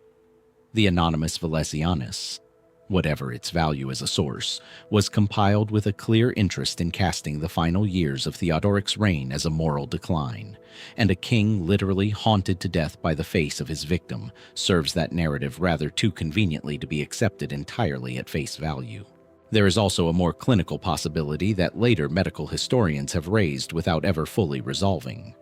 Dysentery in an elderly man already under considerable political and psychological strain could plausibly have produced exactly the kind of rapid physical collapse the sources describe, with the guilt and paranoia layered on afterward by chroniclers eager to moralize an ending that was, in purely physical terms, unremarkable for a man his age in this period. Stress and illness are not mutually exclusive. A body already weakened by dysentery, paired with a mind already disturbed by 2 recent executions weighing on it, could easily produce the kind of rapid, disturbing decline that later writers then dressed in supernatural detail once the king was safely dead and unable to offer his own account of what he had actually seen at that dinner table. What remains unrecoverable is whether Theodoric's final illness was purely physical, purely psychological, or some genuinely inseparable combination of both, filtered afterward through writers who had every reason to want his death to look like judgment rather than simple sickness. Did a great king's body finally fail him at an ordinary moment, made extraordinary only in retrospect? Or did the deaths of Boethius and Symmachus follow him to that dinner table in a way no modern diagnosis can fully separate from the fever that killed him days later? The court at Ravenna recorded his final terror in vivid detail. It never quite explained what, precisely, had caused it. Ravenna's palace gives way now to a place no less lethal for the men who served power there. A road outside Shenyang, the Qin capital, where in 257 BC a general once called invincible was handed a sword by the court he had spent his life fighting for, and told, without ceremony, to use it on himself. Baichi was, by the time of his death, arguably the most successful military commander the Warring States period had produced. Serving the state of Qin for decades, he had won battle after battle against Qin's rivals, and his reputation reached its most brutal peak at the Battle of Changping in 260 BC, where Qin forces under his command destroyed the army of the state of Zhao, and, according to the records of the Grand Historian compiled by Sima Qian roughly a century later, buried alive as many as 400,000 surrendered Zhao soldiers in a single mass execution. Whether that specific number reflects an accurate count or the kind of rounded, horrified exaggeration ancient chroniclers often applied to catastrophic events, the scale of the killing was, by any measure, staggering enough to make Baichi one of the most feared names of his era. And yet, within 3 years of that victory, the general who had delivered Qin its most decisive triumph against Zhao was dead by his own hand, forced into it by the very state he had served. The documented sequence, as Sima Qian records it, centers on a dispute over strategy following Changping. Baichi advocated pressing the advantage immediately, marching on the Zhao capital of Handan while the enemy state remained shattered and unable to mount effective resistance. The Qin court under King Zhaoxiang and his chancellor Fanju delayed, and by the time an invasion of Handan was eventually ordered, months later, Zhao had recovered enough to organize a defense, aided by allied forces from other states. The campaign stalled badly.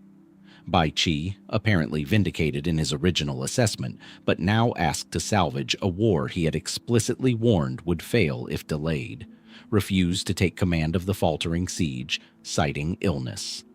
This refusal, sustained over repeated royal demands that he lead the army and fix a crisis he had predicted, curdled into something the Qin court read as defiance rather than caution. Sima Qian's account describes King Zhaoxiang's patience finally running out entirely, stripping Baichi of his rank and exiling him from the capital, only to then send a messenger after him on the road with a sword and an order to end his own life, apparently persuaded by Chancellor Fanju that the general remained too dangerous, too resentful, or too capable of switching allegiance to another state to be allowed to simply live out his exile in peace. On its surface, this reads as a comprehensible, if brutal, case of a monarch removing a general whose battlefield judgment had proven more reliable than the court's own, and who could no longer be trusted not to hold that fact against them.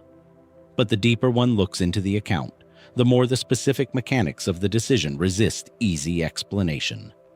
Was this truly King Zhaoxiang's own judgment, driven by wounded royal pride at having ignored sound advice, and then needing someone to blame for the resulting military stalemate?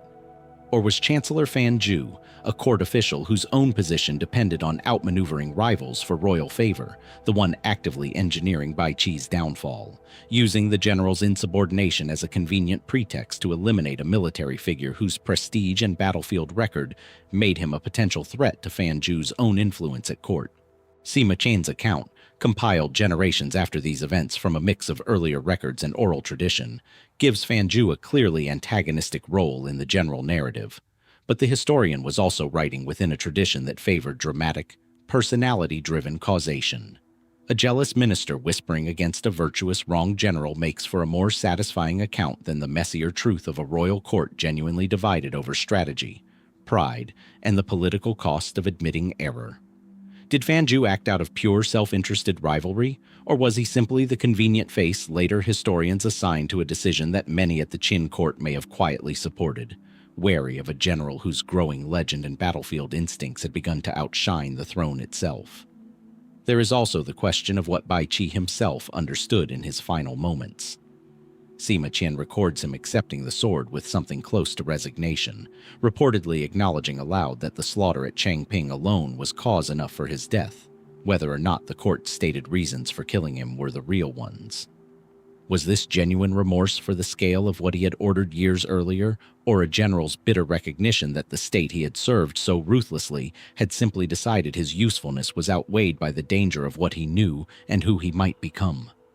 Did a proud king eliminate the one man whose judgment had embarrassed him, or did a scheming minister engineer the fall of a rival too dangerous to let live? The road outside Xinyang kept whatever certainty existed between the sword's arrival and the general's final words. Water, spilling over the lip of a bathtub in Syracuse, splashing onto a marble floor, and, according to the story that has outlasted every detail of the man's actual notebooks, a sudden shout of "Eureka!" from a tub occupied by one of antiquity's greatest mathematicians, so overcome by a solved problem that he reportedly ran naked through the streets to share it. Archimedes lived and worked in Syracuse, Sicily, in the 3rd century BC, and the achievements genuinely, verifiably attributed to him through his own surviving mathematical treatises are extraordinary enough without embellishment. Rigorous work on the measurement of circles, spheres, and cylinders, foundational contributions to the principles of buoyancy and leverage, and mathematical techniques anticipating integral calculus by nearly 2,000 years.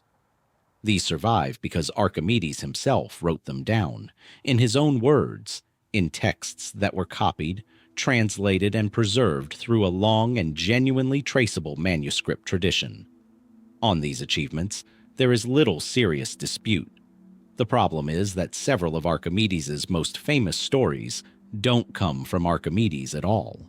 They come from Roman writers working 2 or 3 centuries after his death, working from a mix of local tradition, second-hand anecdote, and a genuine eagerness to make Greek scientific genius as vivid and quotable as possible for a Roman audience.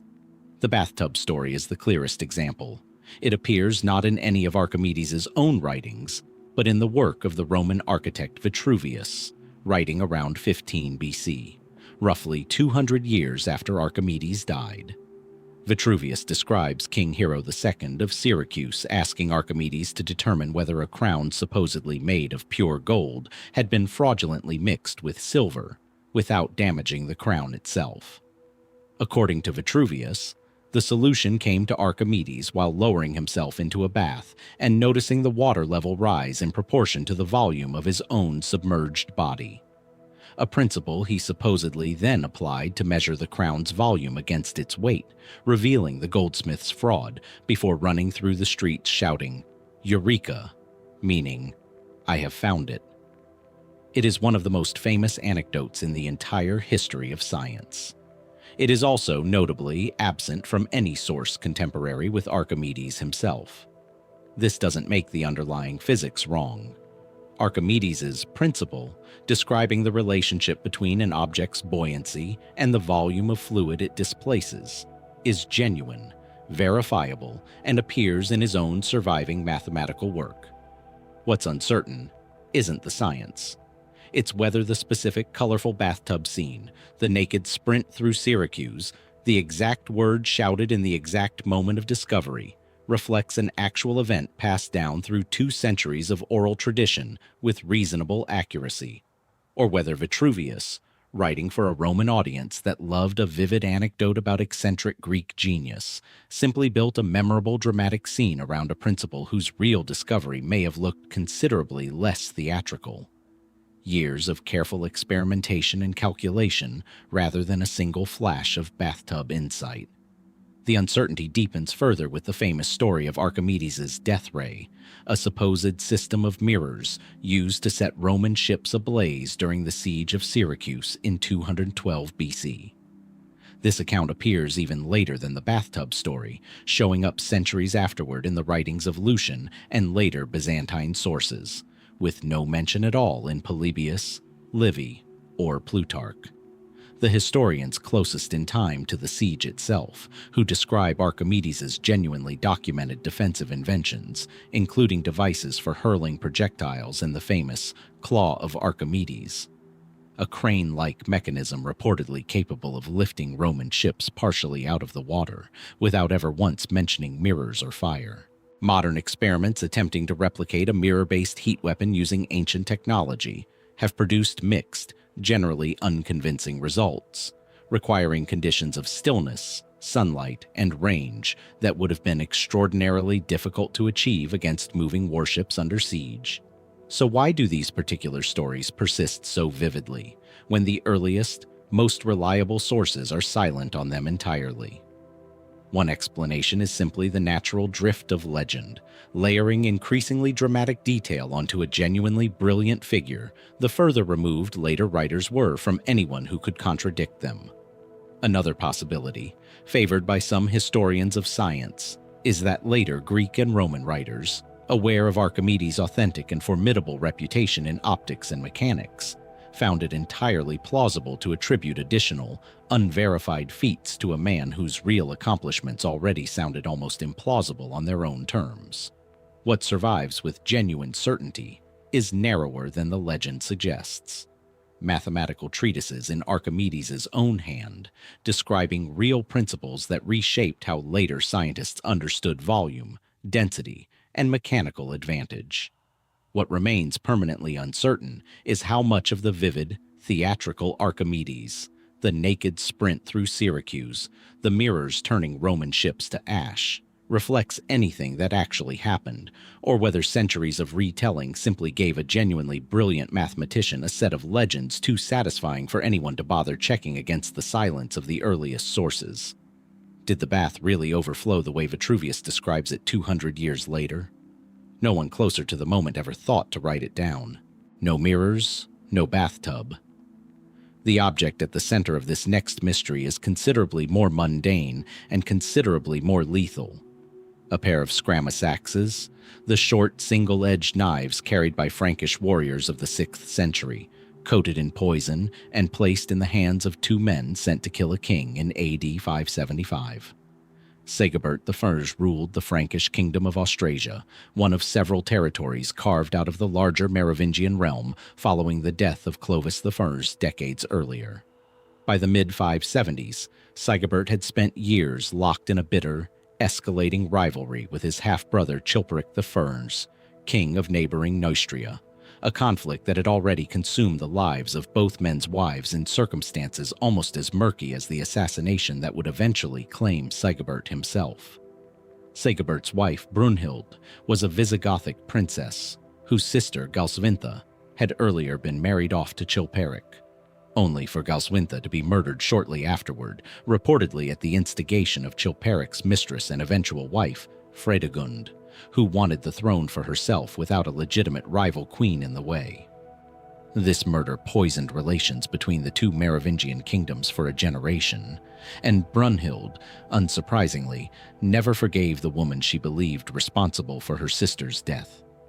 By 575, the rivalry between Sigebert and Chilperic had escalated into open warfare, with Sigebert gaining the clear upper hand.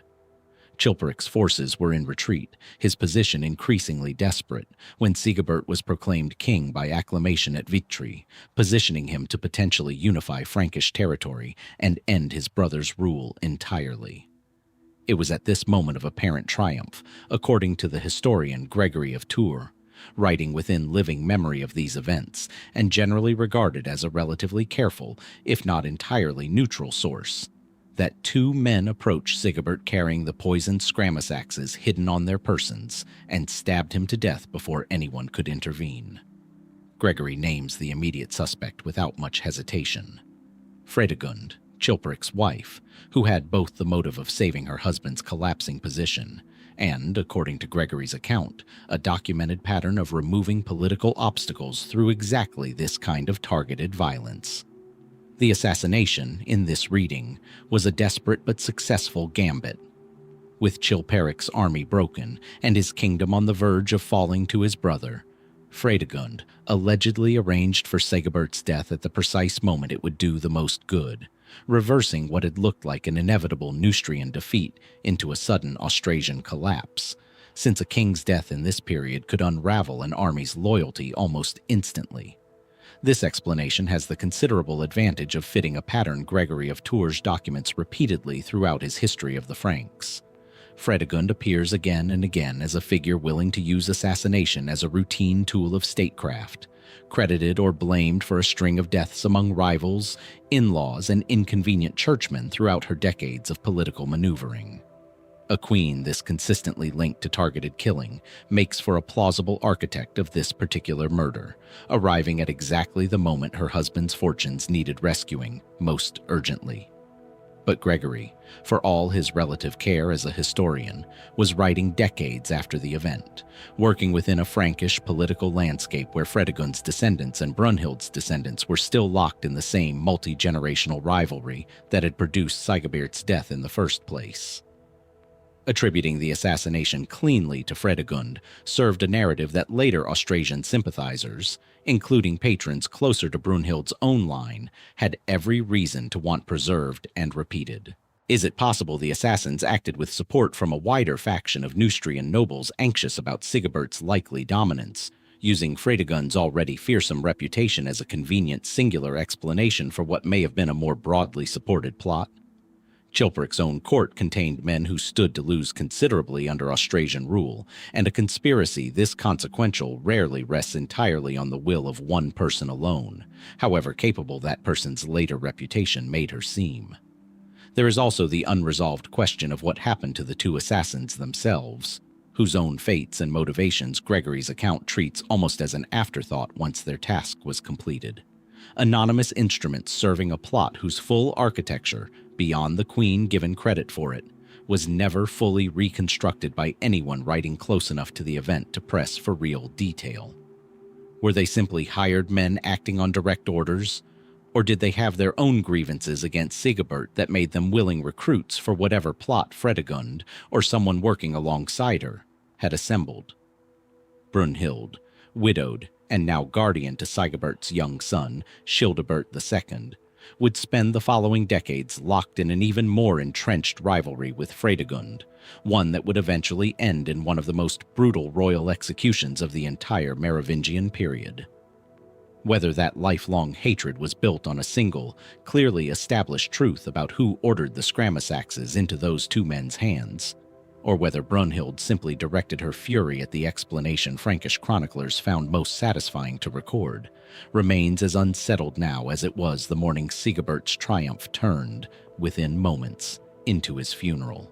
Two royal murders had already unspooled their rival dynasties into generations of feuding by the time this story loops back nearly 8 centuries earlier, to a narrow strait between Sicily and the Italian mainland, where a band of mercenaries calling themselves the Mamertines held a city that had nothing to do with either Rome or Carthage, until in 264 BC they invited both empires in at once and set off a war neither had originally chosen to fight. The Mamertines were former Italian mercenaries, originally hired by Syracuse, who had seized the Sicilian city of Messana for themselves after their contract ended, killing much of the male population and installing themselves as the city's new rulers through simple, uninvited conquest. By 264 BC, Syracuse's own king, Hero II, had grown powerful enough to move against them, besieging Messana and threatening to finally end the Mamertine occupation of a city that had never belonged to them in the first place. Cornered, the Mamertines split into 2 factions, each appealing desperately to a different foreign power for rescue. One faction sending word to Carthage, the other to Rome. Both cities suddenly presented with the same tempting opportunity, a strategically vital port controlling the narrow strait between Sicily and Italy, available for the taking. if only they moved first. Carthage responded fastest. A Carthaginian garrison, under a commander named Hanno, occupied Messana and effectively placed the city under Carthaginian protection, resolving the immediate crisis with Syracuse through negotiation rather than further bloodshed. On paper, this should have settled the matter. Instead, the Mamertine faction that had originally appealed to Rome grew uneasy at the presence of Carthaginian troops now garrisoned inside their own walls, and sent fresh appeals to the Roman Senate, asking Rome to expel the very Carthaginian force that had just saved them from Syracuse.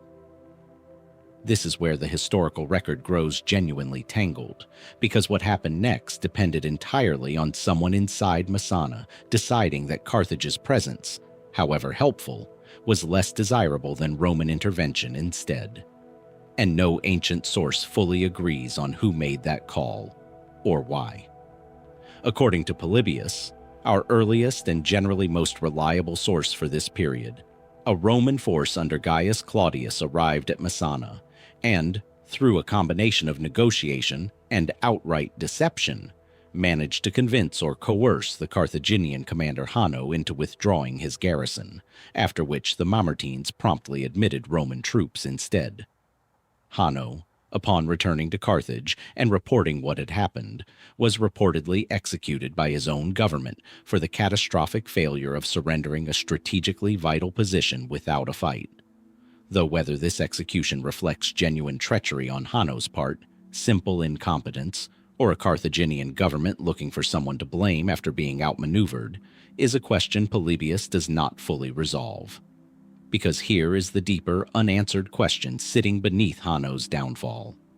Did he genuinely believe withdrawing was the safer diplomatic choice, perhaps hoping to avoid a direct confrontation with Rome that Carthage, still recovering its own strength, may not have wanted at that particular moment? Or was there someone within Messana itself, some faction or individual whose name never survives in any source, who deliberately manipulated Hanno into standing down, understanding that once Carthaginian troops left the walls, Rome's own faction inside the city would seize the opening immediately? A garrison commander does not typically abandon a strategically valuable position without some form of assurance or persuasion, and exactly what was said, promised, or threatened during those negotiations has never been recovered in any detail beyond Polybius's relatively brief summary. There is also the broader question of whether Rome's Senate, in accepting the Mamertine appeal at all, was responding to a genuine crisis, or exploiting one that had been at least partially engineered by Roman sympathetic elements inside Messana, specifically to draw Rome into Sicilian affairs it had previously avoided. Rome had, up to this point, shown little interest in intervening directly in Sicilian politics, wary of provoking the far more experienced naval power that Carthage represented. Some ancient accounts suggest considerable debate within the Roman Senate itself over whether aiding pirates and mercenaries who had seized a city through massacre was even a defensible cause for war, hardly the stuff of righteous intervention. Yet the vote to proceed carried anyway, launching the First Punic War that would consume the next 23 years and end, eventually, with Rome controlling Sicily entirely. Whoever convinced Hanno to abandon Messana set in motion consequences none of the immediate participants could have fully anticipated.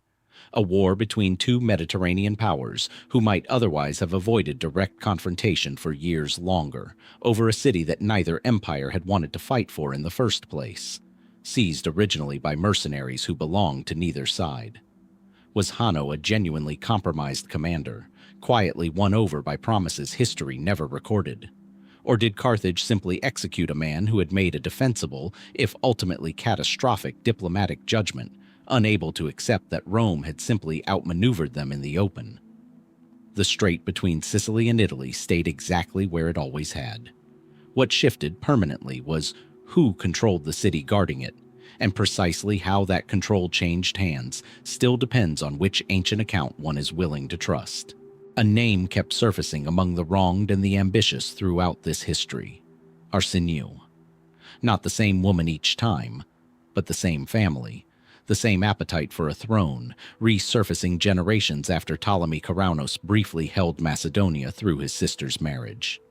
That sister was Arsinoe II, and by the time she reached Egypt itself, married to her own full brother Ptolemy II Philadelphus, she had already left a trail of dead rivals behind her that stretched across 2 kingdoms and several husbands.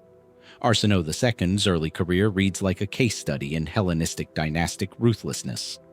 First married to Lysimachus, the aging Thracian king killed at Corpedium, she had already been implicated in intrigues against his son from a previous marriage, Agathocles, whose death by poisoning around 283 BC is attributed in several ancient accounts directly to Arsinoe's own maneuvering, eager to clear the succession path for her own sons instead. After Lysimachus's death, she married her half-brother Ptolemy Caraunos, the same man who murdered Seleucus, only for that marriage to collapse violently when Ptolemy Caraunos, according to Justin's account, had her own 2 sons from her marriage to Lysimachus murdered before her eyes, eliminating rival claimants to the Macedonian throne he had just seized. Arsinoe fled, eventually finding her way to Egypt and into marriage with her full brother Ptolemy II, an arrangement scandalous even by the standards of Macedonian royal custom, but one that Egyptian religious tradition, with its own history of divine sibling marriages, allowed the Ptolemaic court to frame as a continuation of pharaonic legitimacy rather than mere Greek incest. It is in Egypt, following this marriage, that the pattern of dead rivals resumes, and where the question of Arsinoe's own hand in orchestrating their deaths becomes genuinely difficult to settle. Ptolemy II already had a first wife, Arsinoe I, daughter of Lysimachus, before his sister arrived at court. Ancient sources describe this first wife accused of conspiracy against Ptolemy II and subsequently exiled to Upper Egypt, her fate afterward largely vanishing from the record, with several modern historians suspecting the charges were manufactured specifically to clear the way for Arsinoe II's own marriage and elevation to queen. Whether Arsinoe II directly engineered these accusations or simply benefited from a court eager to accommodate the ambitions of Ptolemy's formidable full sister, no surviving source states plainly, because the Ptolemaic court, once Arsinoe II held power, had every institutional reason to memorialize her as a divine, unblemished co-ruler, rather than a woman who had cleared her own path to the throne through calculated accusation. This is the recurring difficulty with Arsinoe II specifically. Nearly every source describing her rise comes from either hostile outside chroniclers writing generations later, or from Ptolemaic court propaganda produced after she had already secured her position and had every incentive to smooth over the means by which she'd arrived there. Once established as queen, Arsinoe II was deified alongside her brother husband within her own lifetime, worshipped as Philadelphus's divine consort in temples across Egypt, her image placed on coinage independently of her husband in a manner unprecedented for a Ptolemaic queen. A cult this elaborately constructed does not typically preserve unflattering detail about the queen's own rise to power, which means the deaths and exiles clearing her path were recorded, if at all, by writers working from rumor, rival court gossip, or retrospective moralizing, rather than direct testimony from anyone present at the events themselves. Some historians have wondered whether the pattern itself is the strongest evidence available. 3 separate marriages, each ending with rival heirs or rival wives removed through death, exile, or accusation, consistently clearing space for Arsinoe's own children or her own position. A single such incident might be coincidence, or the ordinary brutality of Hellenistic succession politics playing out around her regardless of her own involvement. 3. Following her through 3 different courts and 3 different husbands has led a number of ancient and modern observers alike to conclude the pattern was not coincidental at all, but the through line of a woman unusually skilled at ensuring that whoever stood between her and supreme influence did not remain standing there for long. And yet the counter-argument carries real weight too. Hellenistic succession crises were brutal by default, with or without Arsinoe's involvement. Ptolemy II's own father, Ptolemy I, had won his throne through decades of warfare against former allies, and dynastic murder was simply the operating condition of the era into which Arsinoe was born rather than one she invented. Attributing every convenient death across 3 kingdoms to one woman's personal scheming may simply reflect ancient historians' broader tendency to concentrate blame onto a single memorable, powerful female figure, rather than acknowledging the diffuse, multi-actor brutality that characterized virtually every Hellenistic court of this period, regardless of which queen happened to be sitting closest to the throne when the bodies were counted. Was Arsinoe II the architect of a trail of calculated eliminations stretching across Thrace, Macedonia, and Egypt? Or the survivor of a violent age who simply outlasted rivals who might have destroyed her first, with later chroniclers assigning her the agency that made for a better story? The temples built to her memory never answered the question. They were built, after all, by the people who had the most reason to make sure it was never asked. Temples built to secure a queen's memory close the last chapter. Monuments meant to settle a question they never actually answered. A stranger kind of monument sits at the center of this one. No temple at all, but the deliberate absence of any grave, tomb, or shrine, deliberately denied to a philosopher whose own life's work had argued that none of it mattered anyway.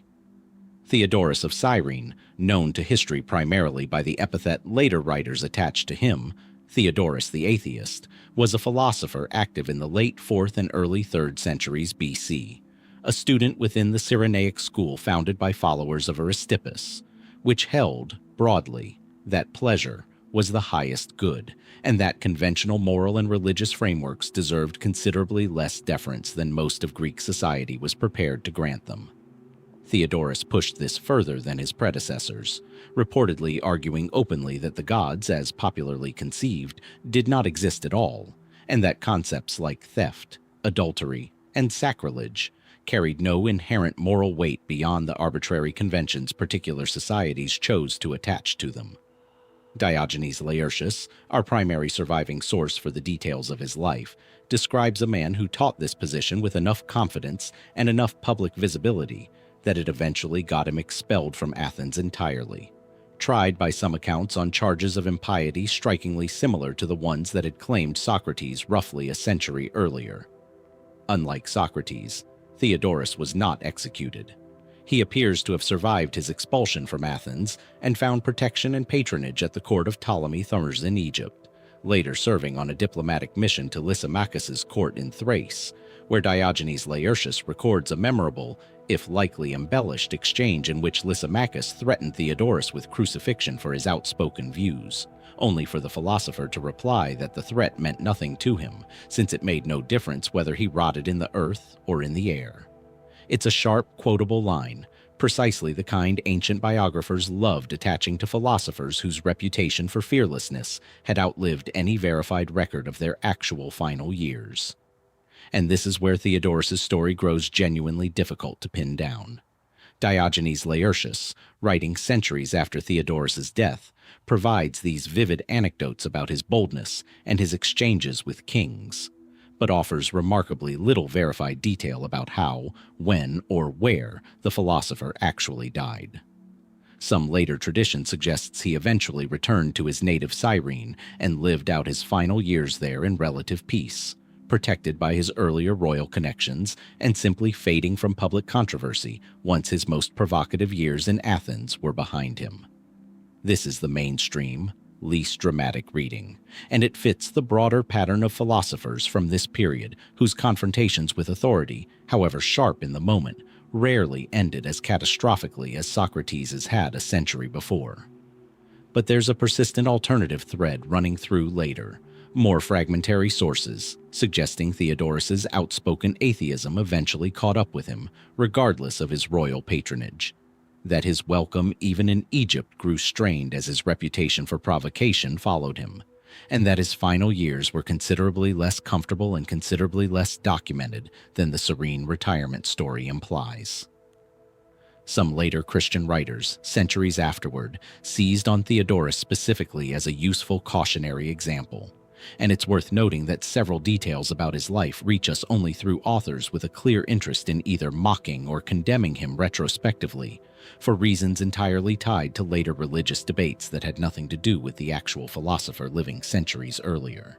a pagan philosopher explicitly labeled an atheist by later tradition, was, for obvious reasons, a figure later apologists found useful to moralize about, whether or not the specific details they preserved about his death reflect anything genuinely known at the time. What makes this genuinely uncertain, rather than simply another case of ancient biography's ordinary vagueness, is how starkly the existing anecdotes contradict each other in tone. The Lysimachus exchange presents Theodorus as utterly fearless regarding his own death, indifferent to threats of crucifixion and public degradation. Later accounts describing a quiet retirement in Cyrene suggest a man who successfully avoided real danger by leveraging powerful friends, rather than needing to test that fearlessness against an actual execution. Which version reflects the real man, and which reflects the version later writers each needed him to be? A fearless martyr in waiting for skeptics who admired his defiance, or simply a clever survivor who talked his way out of every threat that came his way, is a question the surviving fragments simply don't resolve. No tomb attributed to Theodorus survives anywhere in the ancient record. No inscription, no marked grave in Cyrene or anywhere else claiming to hold his remains. An absence that feels almost fitting for a man whose entire philosophy held that such markers carried no real significance in the first place, whether or not he actually meant it as thoroughly as the Lysimachus story wants us to believe.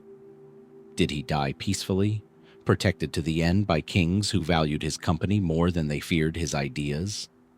Or did the courage attributed to him in that one famous exchange get tested somewhere the record simply never preserved? The ground that never held his grave keeps that answer exactly as it kept everything else about him, unmarked and silent.